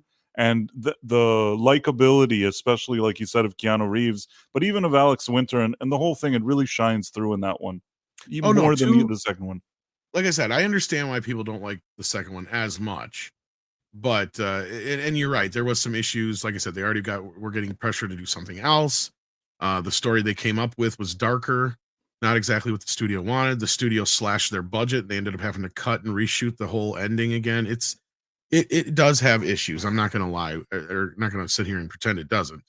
But I'm also not going to lie and say I just don't love it for what it is, because the death stuff really I love, and the fact that they ramp it up at the end to the crazy nonsensical. To me, the second film, like the thing that the first two films have in common for me, not so much with the third film, but more specifically with the first two, is they almost feel like they're spiritual cousins to like a weird Americanized Monty Python, right? Like if Terry Gilliam had made them, almost I'd believe you if you told me that, right? They have that kind of spirit to them. Where that I think is missing from the third film, but I get where you're coming from. The third one, I mean, again, I don't want to be mean, but once with their daughters and the ending, something about the ending of the third one with that concert and the daughters and I don't know what, I felt like somebody was like fooling me, was pulling a fast one on me with that third one. I could get behind it at the beginning, but the more I watched it, the more I felt like somebody was like I said, pulling a fast one with that third one. And I suppose that maybe it's for some people, but yeah, I like Bogus Journey much better than the third one. Don't get me wrong. Yeah. I may like the first one better than Bogus Journey, but Bogus Journey is a legitimate Bill and Ted film. The third one, you could even question if that really is a Bill and Ted film. I mean, Bill and Ted, I feel like those two slip right back into their roles. And I agree with you. It does have a lot more issues than the first two films does. My biggest issue is not so much that they have daughters, it's the fact that their daughters have the same adventure they do, so it feels like you're cramming too much shit into one movie, and I don't want their adventure so much. But what I liked about them is Samara Weaving or whatever her name is.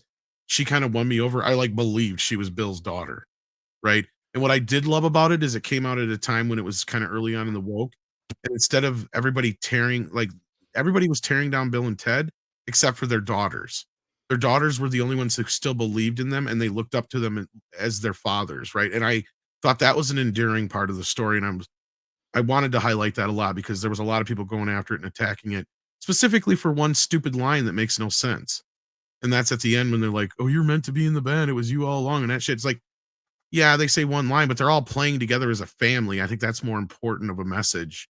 Yeah, but it kind of it's as if they're reversing the meaning of the earlier movies. Well, and It's here's like, where people I think get misinterpreted because people always think they wrote and this is where even the writers, and I didn't want to question Ed on this, but I was going to try and talk to him again later, but he's gone off kind of like on a lefty rant, and he unfollowed me on Twitter and shit. But anyway, fucking like I wanted to ask him a little bit about that because I'm like, why did you guys get so hung up on a song? Because that's not what it's about.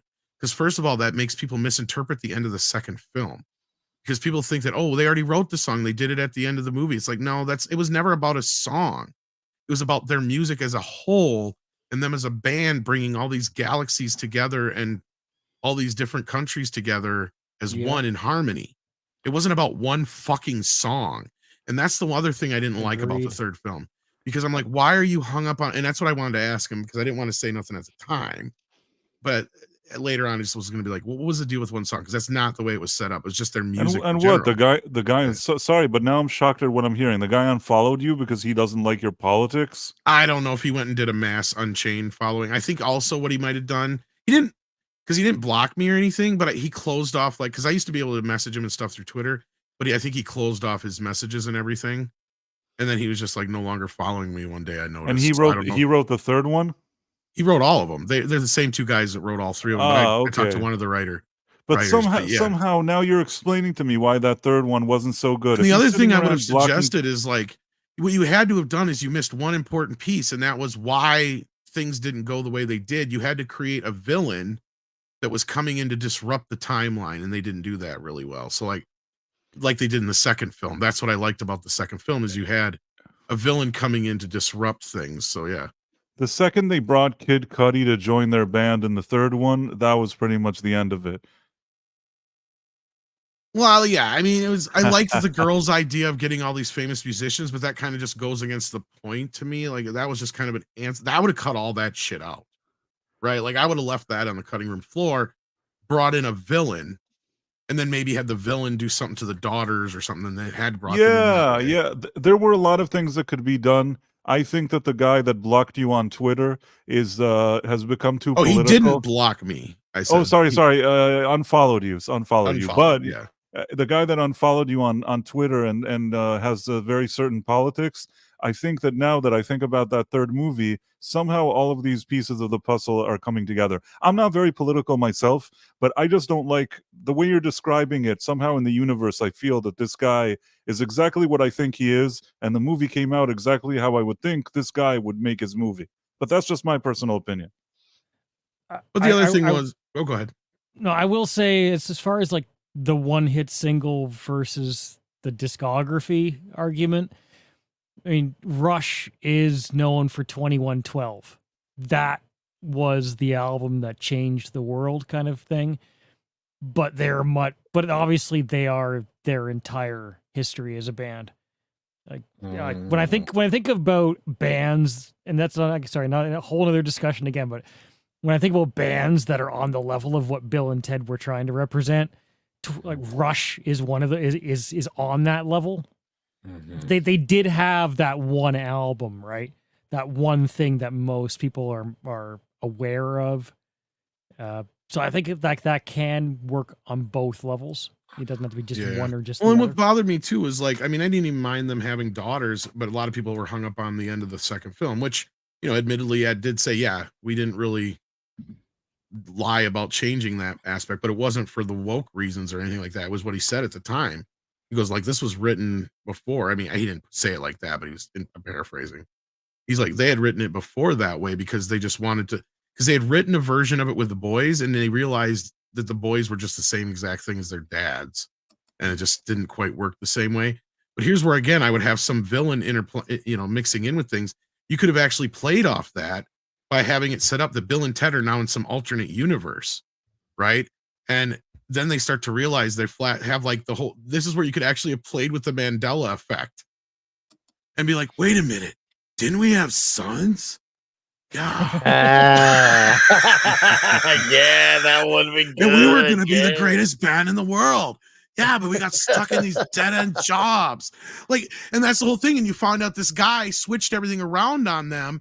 But of course, you keep the daughters at the end because they've fallen in love with their daughters, right? They've spent their whole life with their daughters. So like they just have this weird vision of having baby boys for like, you know, half a second or whatever. Because you set it up where the villain comes in right after the end of the second film and disrupts the timeline, right? And creates this alternate universe and plucks Bill and Ted in this alternate universe where they no longer save the world. So it's like this, you know, and also you could have played with the whole multiverse thing that was coming up too. So like I said, yes, I know at the time, I wish I'd have known him well enough ahead of time to been able to get a hold of the script because I would have loved to have script doctored that bitch. Because all the things I just told you, I would have changed. Because that's what puts the daughters at a detrimental point. Because then you've got them going through an existential crisis through the whole movie going, well, what are our dads going to choose? Are they going to want to go back, get their sons, or what's the deal? And then you find out that their sons don't exist anymore or something like that. It's like, this is the main timeline now. The other guy just disrupted it enough, but they can still save things, you know, but it's just later than what they had originally planned. Also playing with the idea that it's been, you know, 30 years since the last fucking movie. But anyway, we talked more than enough about Bill and Ted.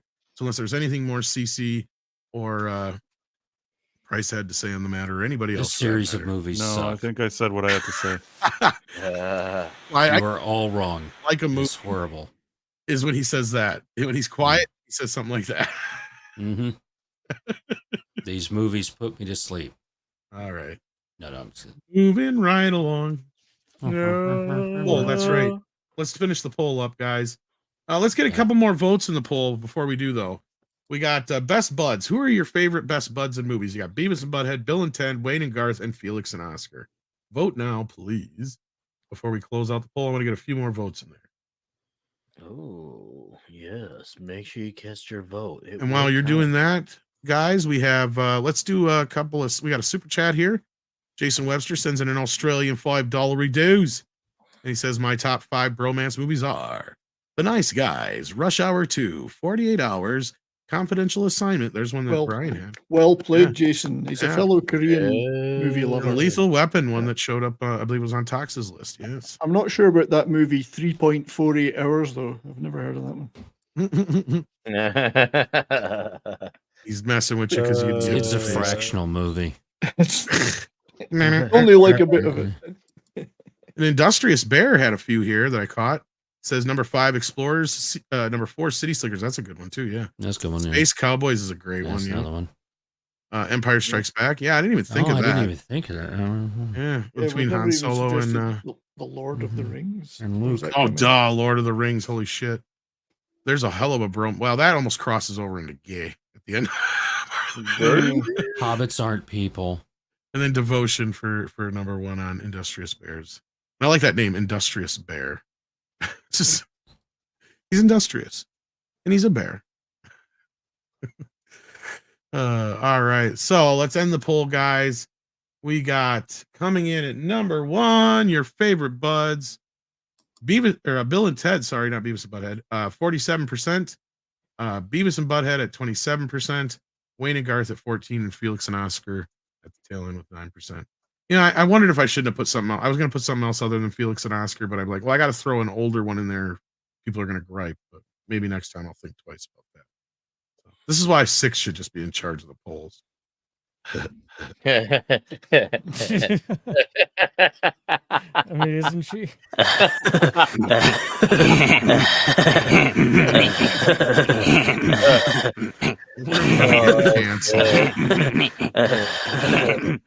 Being canceled is cool. All right. Now, revealing the number 4 that was supposed to be there before. Number 1 on Nick, it was number 4, and on mine it was number 5. And for some reason, Toy Story just disappeared. That wasn't Toy Story. That was CC. Oh, that was CC. That's right. You're right. Yeah, his number 4 is somebody's number 1. Yeah. My bad. I did not mean to make you sound like you fucked up when you didn't. So whoever just took a drink, spit it out. Keep drinking. Drink. Well, Tox said you can keep drinking, so he's the judge of that. So yes, number 1, my number 5, and Nick's number 4, Rocky 3, the bromance of a lifetime. I mean, come on, Rocky and Apollo. Price, you picked this at number 1. So who goes first? Your choice. You have 10 seconds because we talk so much about Bill and Ted's. Go. He's got a point. Whichever, you guys can go first. You chose at 4 and 5, so you can talk first. You want to go first, Nick? Slide in first, Tom. I'll take the sloppy second. I'll keep it quick and simple, I guess. Look, I mean, this was one of the funnest times I ever had on Toxic Tuesday. Oh, yeah. Probably one for the anals. One of the gayest. Those tips were definitely touching. I mean, but of all the Rocky films, this one has the greatest friendship between Apollo and Rocky, for two men, especially for Apollo, who really has nothing to prove anymore, and has, he has very little to gain from being Rocky's friend and or especially his mentor and coach or whatever it is, trainer. That's what I was trying to think of the word. So yeah, I mean, just their scenes together are great. There Is No Tomorrow scene is a fucking amazing scene. I mean, and then you got the gay romp on the beach where they hug each other. It's the boxing version of like an orgasm. The jump roping together. They were very. I think the water is like a symbol from here to eternity of so much gushing man love and lust. A sign of how wet they truly were. For sign of how wet they were, full of sweat and tight shorts that leave nothing to the imagination. So yes, go ahead, Nick. So anyways, yeah, following up, that's gonna be very hard to follow. Rocky and Apollo trained together. The fact that they went from opponents to becoming straight up, I'm gonna help you get back at Clubber Lang, because that was the big Rocky loss for him. So Apollo's there in his corner as his trainer after he also lost Mickey very tragically as well. So what better fit than to have Apollo Creed be his trainer, the guy who was the former heavyweight champion of the world. And man, do these two, you really, really feel this friendship bromance hit off right out the bat. You can tell these guys were one with each other, and their closeness between each other. Fuck you, toy shippers. This is the real bromance. These guys in their shorts, running on the beach, jump roping together, bumping chests, and their outfits are very colorful. I think we failed to mention one thing, Tim, the color of the outfits. Holy crap, we see them running together. Like, you're like, their color patterns are really ridiculous, and they were sweating a lot. Like, seriously, they almost had Terry Crews level of Wearing- sweat in the Wearing Expendables. fucking bibby tops and shit. Yeah, like Carl Weathers and Action Jackson. Like, there's there when you have movies of dudes who sweat so much, like this is definitely probably in second or third place of the most amount of sweat. So this movie is definitely, if there's a category of sweaty dudes, this movie has it because of these two, and you could feel the ooze burning off of each other. It's also like shit. I think I just sweated looking at them sweat. So yes, absolutely, Rocky 3 is one of the best movies, one of the best sequels, and one of the greatest bromance movies of all time. Price, take it away, my friend. Well, first of all, amongst the first movies that I ever saw in a movie theater, I remember Rocky 3 and Return of the Jedi. Those were early movies that I remember actually going to the theater and watching. So it has kind of a special meaning to me regardless. But even when I zoom out and kind of look at the time that it was made, they didn't have movies with a ton of sequels like this. And the idea that Apollo would become Rocky's friend and train him, today we all kind of look at it. Of course he's his friend, he's going to train him. But at that moment in time, that was kind of a surprise. That was a surprising twist in the story. People weren't expecting Apollo to become his mentor after those first two movies. And I think that the idea really, really did something very cool that until today I enjoy. I know that the first Rocky is the most serious out of the four. The second one was kind of serious. The third one already becomes a bit more Hollywoodish, and the fourth one even more so.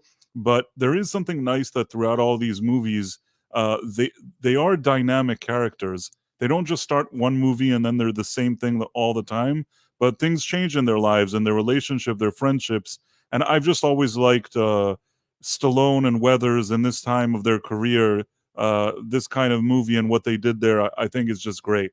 So I really like it, and I'm happy with it, with my selection of first place. Excellent. All right, we're gonna keep moving. We've got number one on CC's list is Planes, Trains, and Automobiles. One that broke my heart not to make it to the list, but we've talked about it quite a few times. So it was also on Price's list at number 4.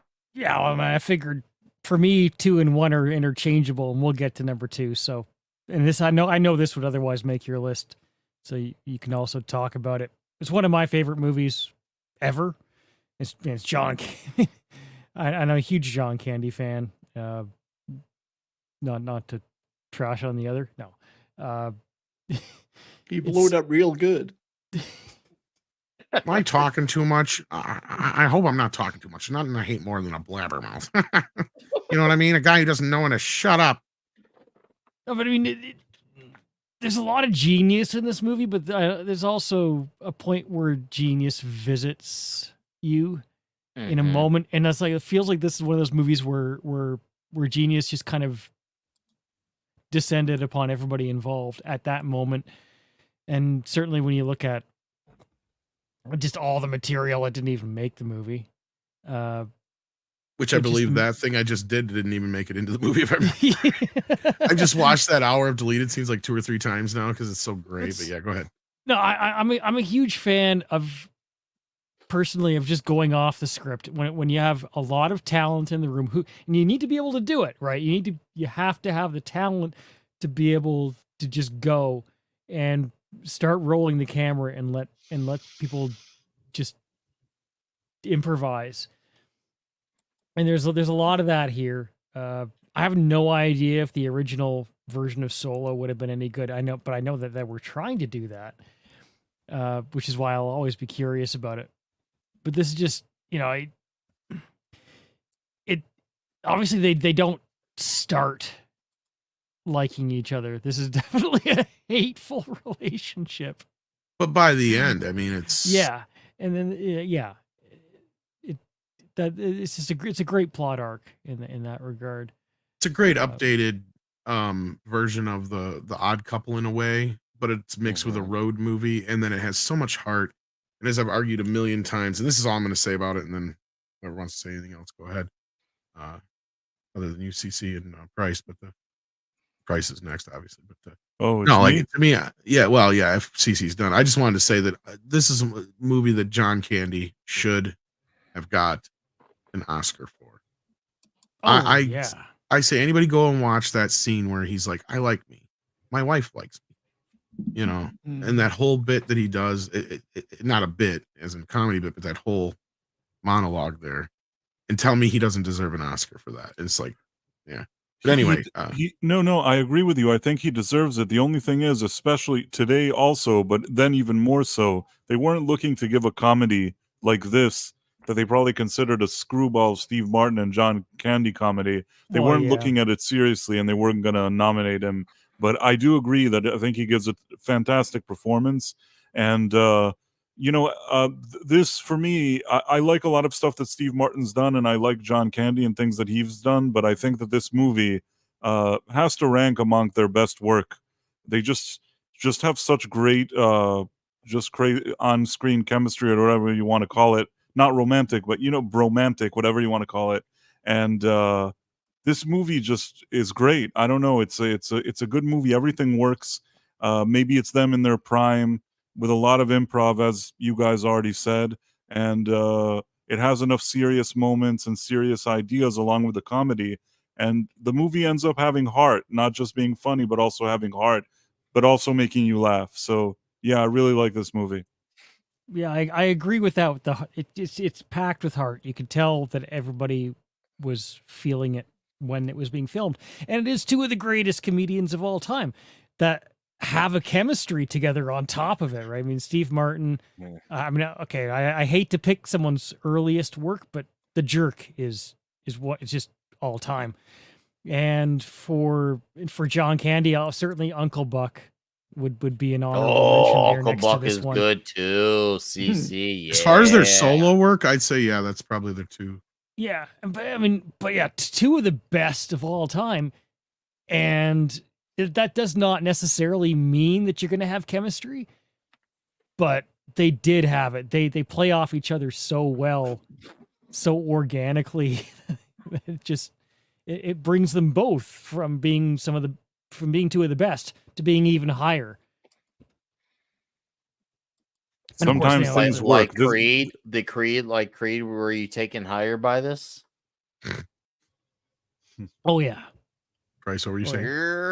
First of all, I agree. The Jerk is his best movie, I think, Steve Martin. I think that too. But yeah, I mean, putting aside their solo work, I think as a collaboration, this still, even if this was, you're looking at their solo careers, this is a highlight in their career. Even if you like those other movies, this is a highlight. It ranks up there among their best work, in my opinion. Mm-hmm. I agree. Strongly. Speaking of The Jerk, I think they should have done with a Dumb and Dumber 2 instead of doing they could have still kind of done what they did because it could have played into that whole story. But what they should have done is obviously ignore the prequel, which I think they did anyway.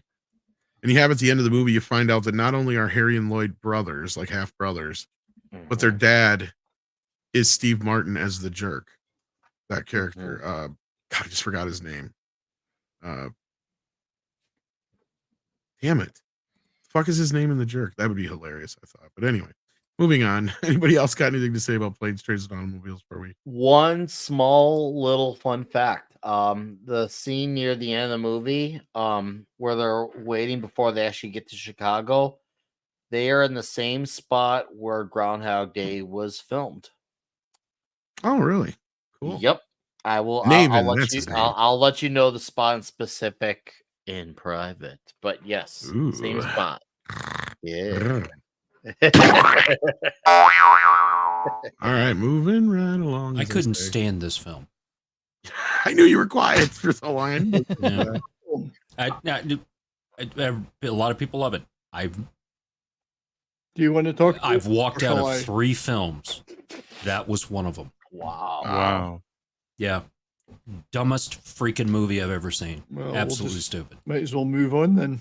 Yeah. Brian, what do you got here for this us? one too? Butch Cassidy and the Sundance horrible Kid. film. Oh wait, sorry. This is good. I thought you were talking about this one. No. Raindrops keep I wasn't. I falling couldn't figure out which one you were talking about. So, Doesn't mean It's much. 1969 as well, just like Midnight Cowboy. So I think you just like 69. going back, I do. 69. You guessed my secret. So, Oh. fun fact before we begin, I've stayed at the hotel in Fort Worth, Texas, that Butch and Sundance stayed in before they went to Bolivia. Or they Nice. shipped out for Bolivia. So there you go. And there's a plaque to that effect in the hotel. It's hard at this stage, 55 years on, to remember or realize just how popular this pairing was of Newman and Redford. And it was hugely popular.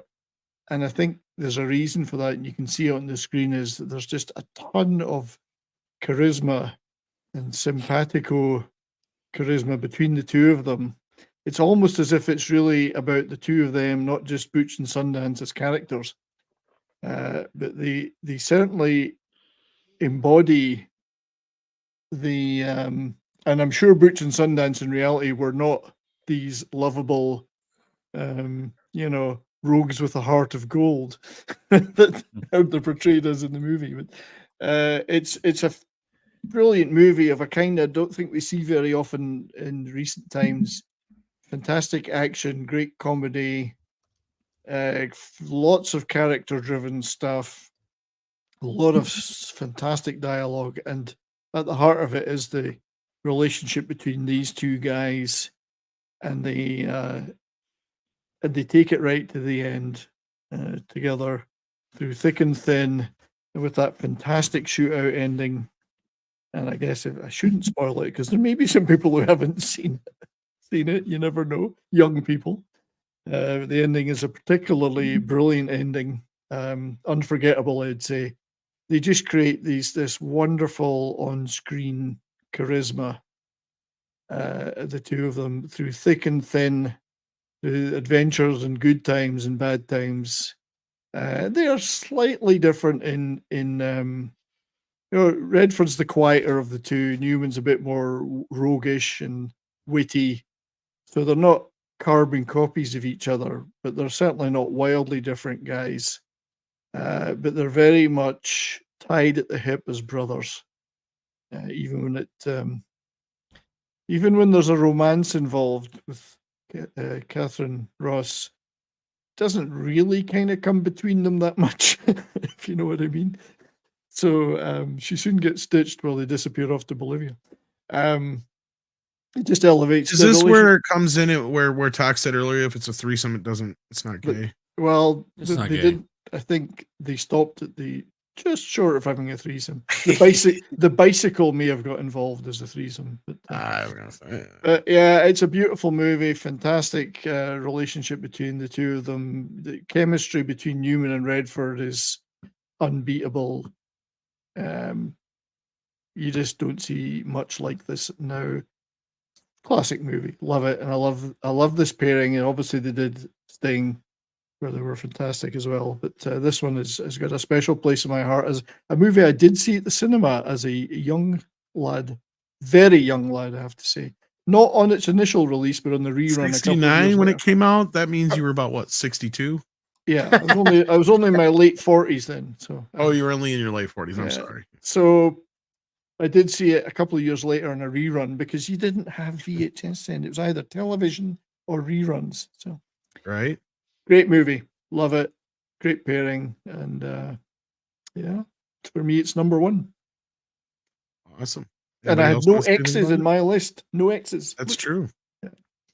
Well, you choose usually these kind of classics. I think the ones that I go for are more kind of like personalized to me.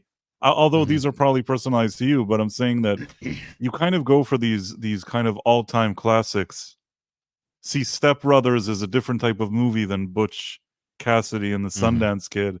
Step Brothers is kind of silly and dumb, whereas this one is a more quality movie. I don't know if I'm making any sense here. I guess I'm saying you're choosing very kind of high-end quality classic movies. I chose like Rocky 3 and Step Brothers, you know. 70s picks his films like he picks his male hookers. Size is everything. Size is everything. Well, and I think that's part of the reason why we're going to definitely, of course you are, This is why I think we definitely have to do a sequel to this list is for the- sure. Oh, Yeah, we this have- list was too hard. Well, I do Right, have to there's say too many that other ones we got to bring in. I do have yeah. to say there's been a few mentioned in the chat we haven't got to, some of which almost made my top 5. Right. Putin's Cat has for the 15th time mentioned Freebie and the Bean, and I did say earlier that is one that almost made my top 5. The template for buddy cop movies, the two Right. brilliant actors. So that one should be in a top 5 somewhere. Oh, Tom and Jerry. Ah. Another good one. There you go. Not to All right, mention let's The keep- Hard Way. That's another honorable mention. For It me, is. The Hard Way. Yeah. Let's Hard keep Way's going good. though. Black Rain. We got the Blues Brothers. Ooh, good choice. Good choice, Tox. Oh yeah, just a great film. It's so funny. Orange Whip. Orange Whip. Orange Whip. We like both kinds of music, country and western. Sorry. There's actually a NASA mission patch that was recent. One of the Titan rockets went off, and it was called We're on a Mission from God, and they had their likenesses on the patch. I mean, this is just an icon. Nice. It's an American icon, and oh yeah, Cheech and Chong's another good one. But we got a quarter tank of gas, half a pack of cigarettes. It's night and we're wearing sunglasses. Oh, it's 109 miles to Chicago. It's night and we're wearing sunglasses. Hit it. And then just Carrie Fisher throughout the film. It just everything, and the music, and just them. Seeing John Belushi at his best. The scene where the Nazis are falling in the Pinto What wagon. kind of music do you usually have here? Oh, we got both kinds. We got country and western. Just so funny. And just when they're falling to the Flight of the Valkyries, it's just hilarious. And the use of force against the Blues Brothers has been approved and all that stuff. And John My Candy. own brother picks me up in a cop car. That's right. John Candy, they chasing him and they end up in the semi. And he goes, hey, just let me see that. All right. Hi there. This is, what car are we? 5. This is car 55. We're in a truck. 3 orange whip, 3 orange whips. It just, there's so much quotable in here. Love that. And, yeah. Bob's Burger Barn. But it's all about these two who are brothers, and I understand bromance brothers and all this stuff. Well, they're technically They're not brothers. They're not not brothers. That's right. See, and this is where we were kind of having the debate by earlier. blood. But anyway, yeah. Go ahead, Doc. Sorry. No, it was 70s. No, it's just as Tom was saying it too. They're not blood related. They just grew up in the same orphanage as brothers. Brothers because of that. Yeah, they were brothers because of that. So it's they're not related in any way. I don't think by blood. Right. They just spent their entire They're life related together. through the music. Yeah, they would consider themselves brothers, but they're technically not. You get my cheese whiz, boy. He tosses the guy cat. Oh man. But one condom. Ray Charles. Oh yeah. Used. Yeah. One condom soiled. That What's was the Frank band? Oz. Are they Yes, the it Good was. Old Boys? Do they say that they're the Good Old Boys? Good old Blues Brothers Those band. yeah. boys. They're the Boys. Good Old Good old Boys. Blues Brothers country band. Something like that. Rawhide. Stand by your man. Blues Brothers is one of the greatest fucking movies of all time. I don't care what Oh, you say. facts. It is a good movie. I didn't get to finish the line earlier, but my own brother picks me up from prison in a cop car. Like that. He's like, what'd you get? I traded it for a microphone. Microphone? I can see that.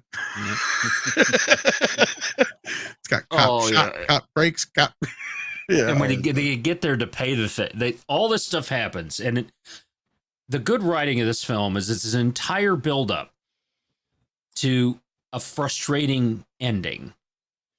And it's a slow build to the show. You got Cab Calloway and everybody doing the singing and stuff. And you got Aretha Franklin and Donald Duck Dunn. I just love him on bass. And all these people doing it. The chase goes through Chicago and all this. There's the cop cars everywhere and all this. And they bring in the National Guard and everybody's chasing them, all this stuff. And they get to where they need to be. And they shove stuff in front of the door so they can get to it. And the guy's on lunch. And they can't pay the assessment for the orphanage to save it. And who is it? Steven Spielberg. Steven Spielberg is who the guy is playing. Well, that's because John Landis and his buddies always had like this thing where they put all their friends in movies. Yes. And I just, And even he the comes elevator out with his sandwich, his bologna. Said, "Yes, may I help you?" Even I the think Landis elevator music is funny. You know, if you're up in the elevator. Dun, dun, dun, dun, dun, Well, that's the thing. Of John Landis thing. He has it in every movie. Is the Ipanema song. You go from Ipanema. Yeah. But I think John won the thing because they were always thinking they would cram as many as they could in. I think John won the cameo battle with Beverly Hills Cop 3 because I think he ended up getting like close to a dozen of those guys in there. Arthur Hiller's in there. George Lucas is in there. Oh, yeah. Crazy. Yeah. But yeah, this one is cool and fun because you got like Frank Oz, Spielberg. I'm trying to remember who Gary else he got Fisher's in there. Well, no, I mean, as far as directors, but yeah, no, like the cast itself in general yeah. is just amazing. Yeah. I mean, talk like not even getting started on the musicians that are in the fucking movie. I mean, CC, I'm sure could say, and Brian would have a few Aretha things to say Franklin. about those. Ray Singing Charles Fink and Ray Charles Shake It Tell. breaks my heart seeing a boy that young go bad. Well, James Brown. Yes. Oh, James Brown. Yeah. They even have John Lee Hooker in there. Yeah, some stuff. Do you see the light? There's Jesus, so much. tap dancing Christ, I see the light. I swear to God, What it wasn't light? me. Oh, and Twiggy waiting at the hotel for Elwood. Yeah. Oh, I know, man. it's wiki. Well, it's actually a gas station. They just get Was it filling the up gas with gas, station? and she's in a car, and another car, and they Right. just He start goes, talking. well, if you want to, there's this hotel up the highway if you want to meet. He's so good at this. Talk about a random cameo. Twiggy. Yeah. Oh, and the album that they did out of this was so good. And this was a skit, on Saturday Night Live. Yeah. Came out there and did it. And it just, They did a I couple could go on episodes forever. for this, but I think it's at least 11, one. 20. Yeah. But yeah. Unlike Planes, Trains, and Automobiles, this is a really good film. Oh man, such savagery. Jeez. Oh, yeah. There are different types of film, but it's a good movie for sure. Oh, yeah. Now, Planes, Trains, and Automobiles is a good film. Murph and the Magic Tones. I'm just saying that. It's kind of like, Murph and the Magic Tones. Oh, my God. Well, is it the lava room? What do they call it? The velvet room at the Ramada? Yeah. Maybe we can go get our gig back at the Ramada. Oh, there's just so many Shit lines. fits, wear it. Yeah. When Ray Charles pulls out the gun. That's what I said. Because It breaks my heart seeing a boy that young go bad. Man. And he's going for that guitar. And he's bam, and everybody just dives out of the way. Oh, scares me. Oh, man. You get my cheese whiz, boy. That was so funny. I have 4 whole chickens and a Coke and some toast, white, dry. And then Aretha Franklin's like, what did he order? He ordered toast. Yeah, dry. Jake. And Elwood. So I good mean, stuff. I noticed that apparently, and Oren Alderus is saying the script does say they are actually brothers, just put up for adoption, but as brothers. In the that movie, could be true. I mean, it may be, but I'm going to go My with pick may be invalid. on this one. Well, I'm going to go with Dan Aykroyd on this one because I'm pretty sure he establishes in the Blues Brothers 2000 that they weren't actually blood brothers. So even though if it was in that sense, canon is going to trump that with the movie. So I'll just say that. Yeah. But it's possible they were. I mean, it's possible. Still, it's possible. Yeah. See, because the thing is from what I remember, James was supposed to be in the sequel, and I believe he was supposed to be the cop character, and he was actually supposed to be Jake's real brother, like he is in real life, was part of the whole story, if I remember correctly. But like, Yeah. it changed because Jim couldn't get out of his deal with his show. So yeah. Yeah. But, George anyway. has a quote: "Our Lady of Blessed Acceleration, don't fail me now." Oh, good. Yeah. I love this film. Right. So let's keep moving, though. I love this one. We could talk for hours on this one.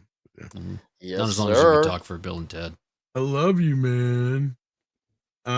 Nick Weiser. I'm not surprised you have this on here. This was one that I thought was okay, but it's not one of my favorites. So I'm going to be Toxic Man Flu on this one and just stay quiet.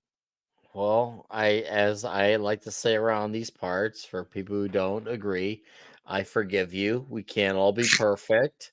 So, Thank you, it's Nick. Thank you very much.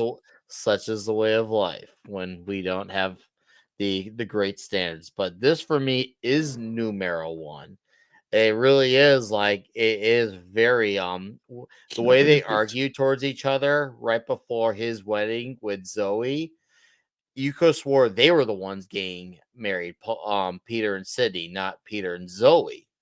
And of course, you got them bonding over their love of Rush. They have phone calls where they say Slapping they the base. smell weird, and also the fact that like Peter's been such like, when I'm saying Peter, I'm talking about Paul Rudd's character.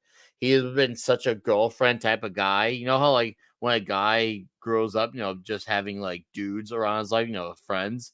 It's just like when you make that phone call, hang out with them, it's just like another thing. But when it comes to talking to a girl, it's like, oh, how do I do this? Well, he has it the other way around. He can, have a girlfriend just like that. But when it comes to him having a regular traditional guy friend, he treats it like he's getting in a relationship with a girlfriend, but looking just for a regular best friend because he needs a best man for his wedding because his soon-to-be wife has all the friends in the world where he kind of really doesn't have any friends, which is funny because his gay brother has all the regular dude friends, and also you have his their dad is played by J.K. Simmons, and he's great too. You get a great appearance by Lou Ferrigno as well because Paul Rudd's trying to sell Lou Ferrigno's house, and there's great stuff going on there. But yeah, as soon as you see these two hook up, you see Peter's very awkward. He says really weird made up names that don't make sense. Like he's like, "Yeah, I'll see you later, Jobin." He's just like, "What? You call me Pistol, I called you Jobin."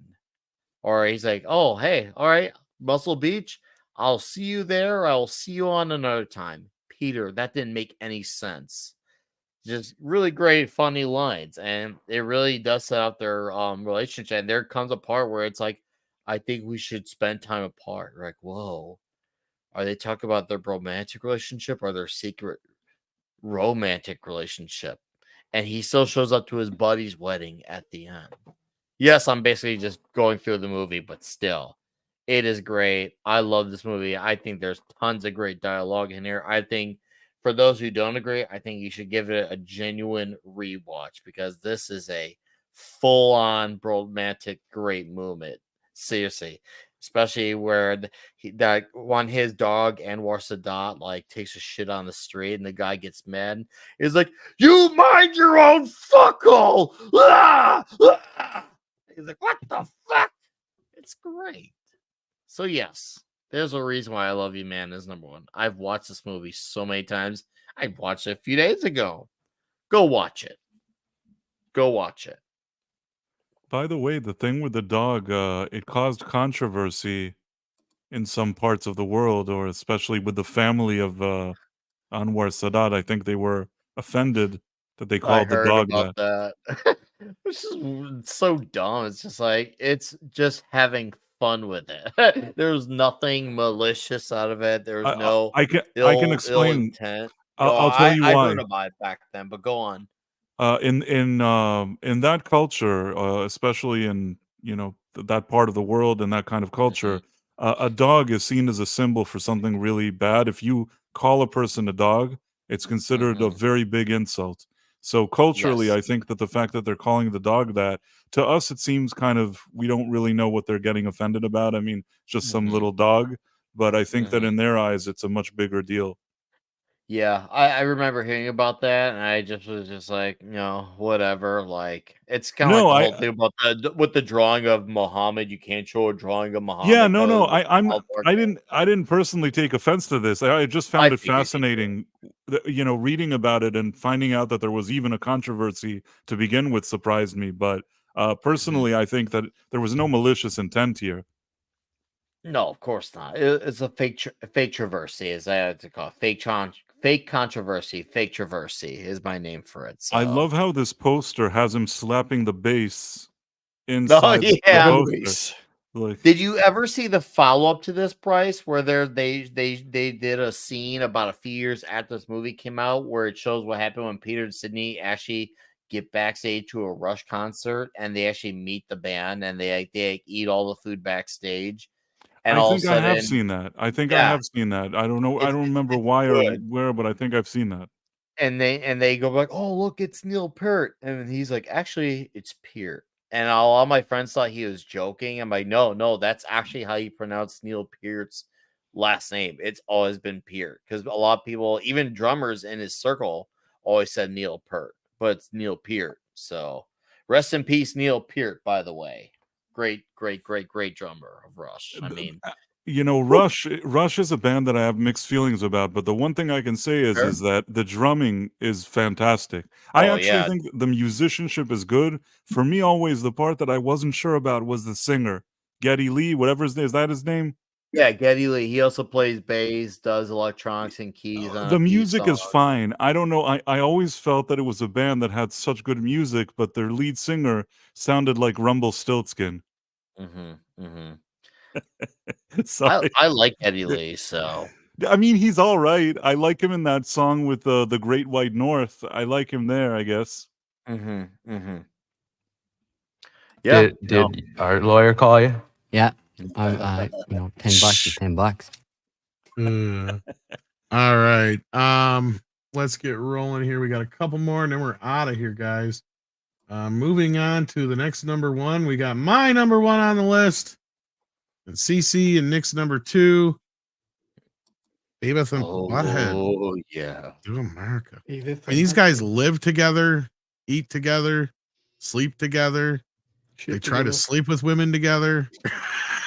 I mean, is there nothing that they don't do together? I mean, they're so codependent on each other. It's hilarious. I mean, and this movie was just so much better than it had any fucking right to be for a Beavis and Butthead movie. And I mean, I love Beavis and Butthead. Don't get me wrong. But it's like the movie is just fucking amazing balls. So anyway, CC, Nick, whoever wants to go first, go ahead and finish. So I got expelled from school over this movie. That's funny. They had a demerit point system, right? So you get 6 demerit points to get expelled, and I got 50 demerit points in one night.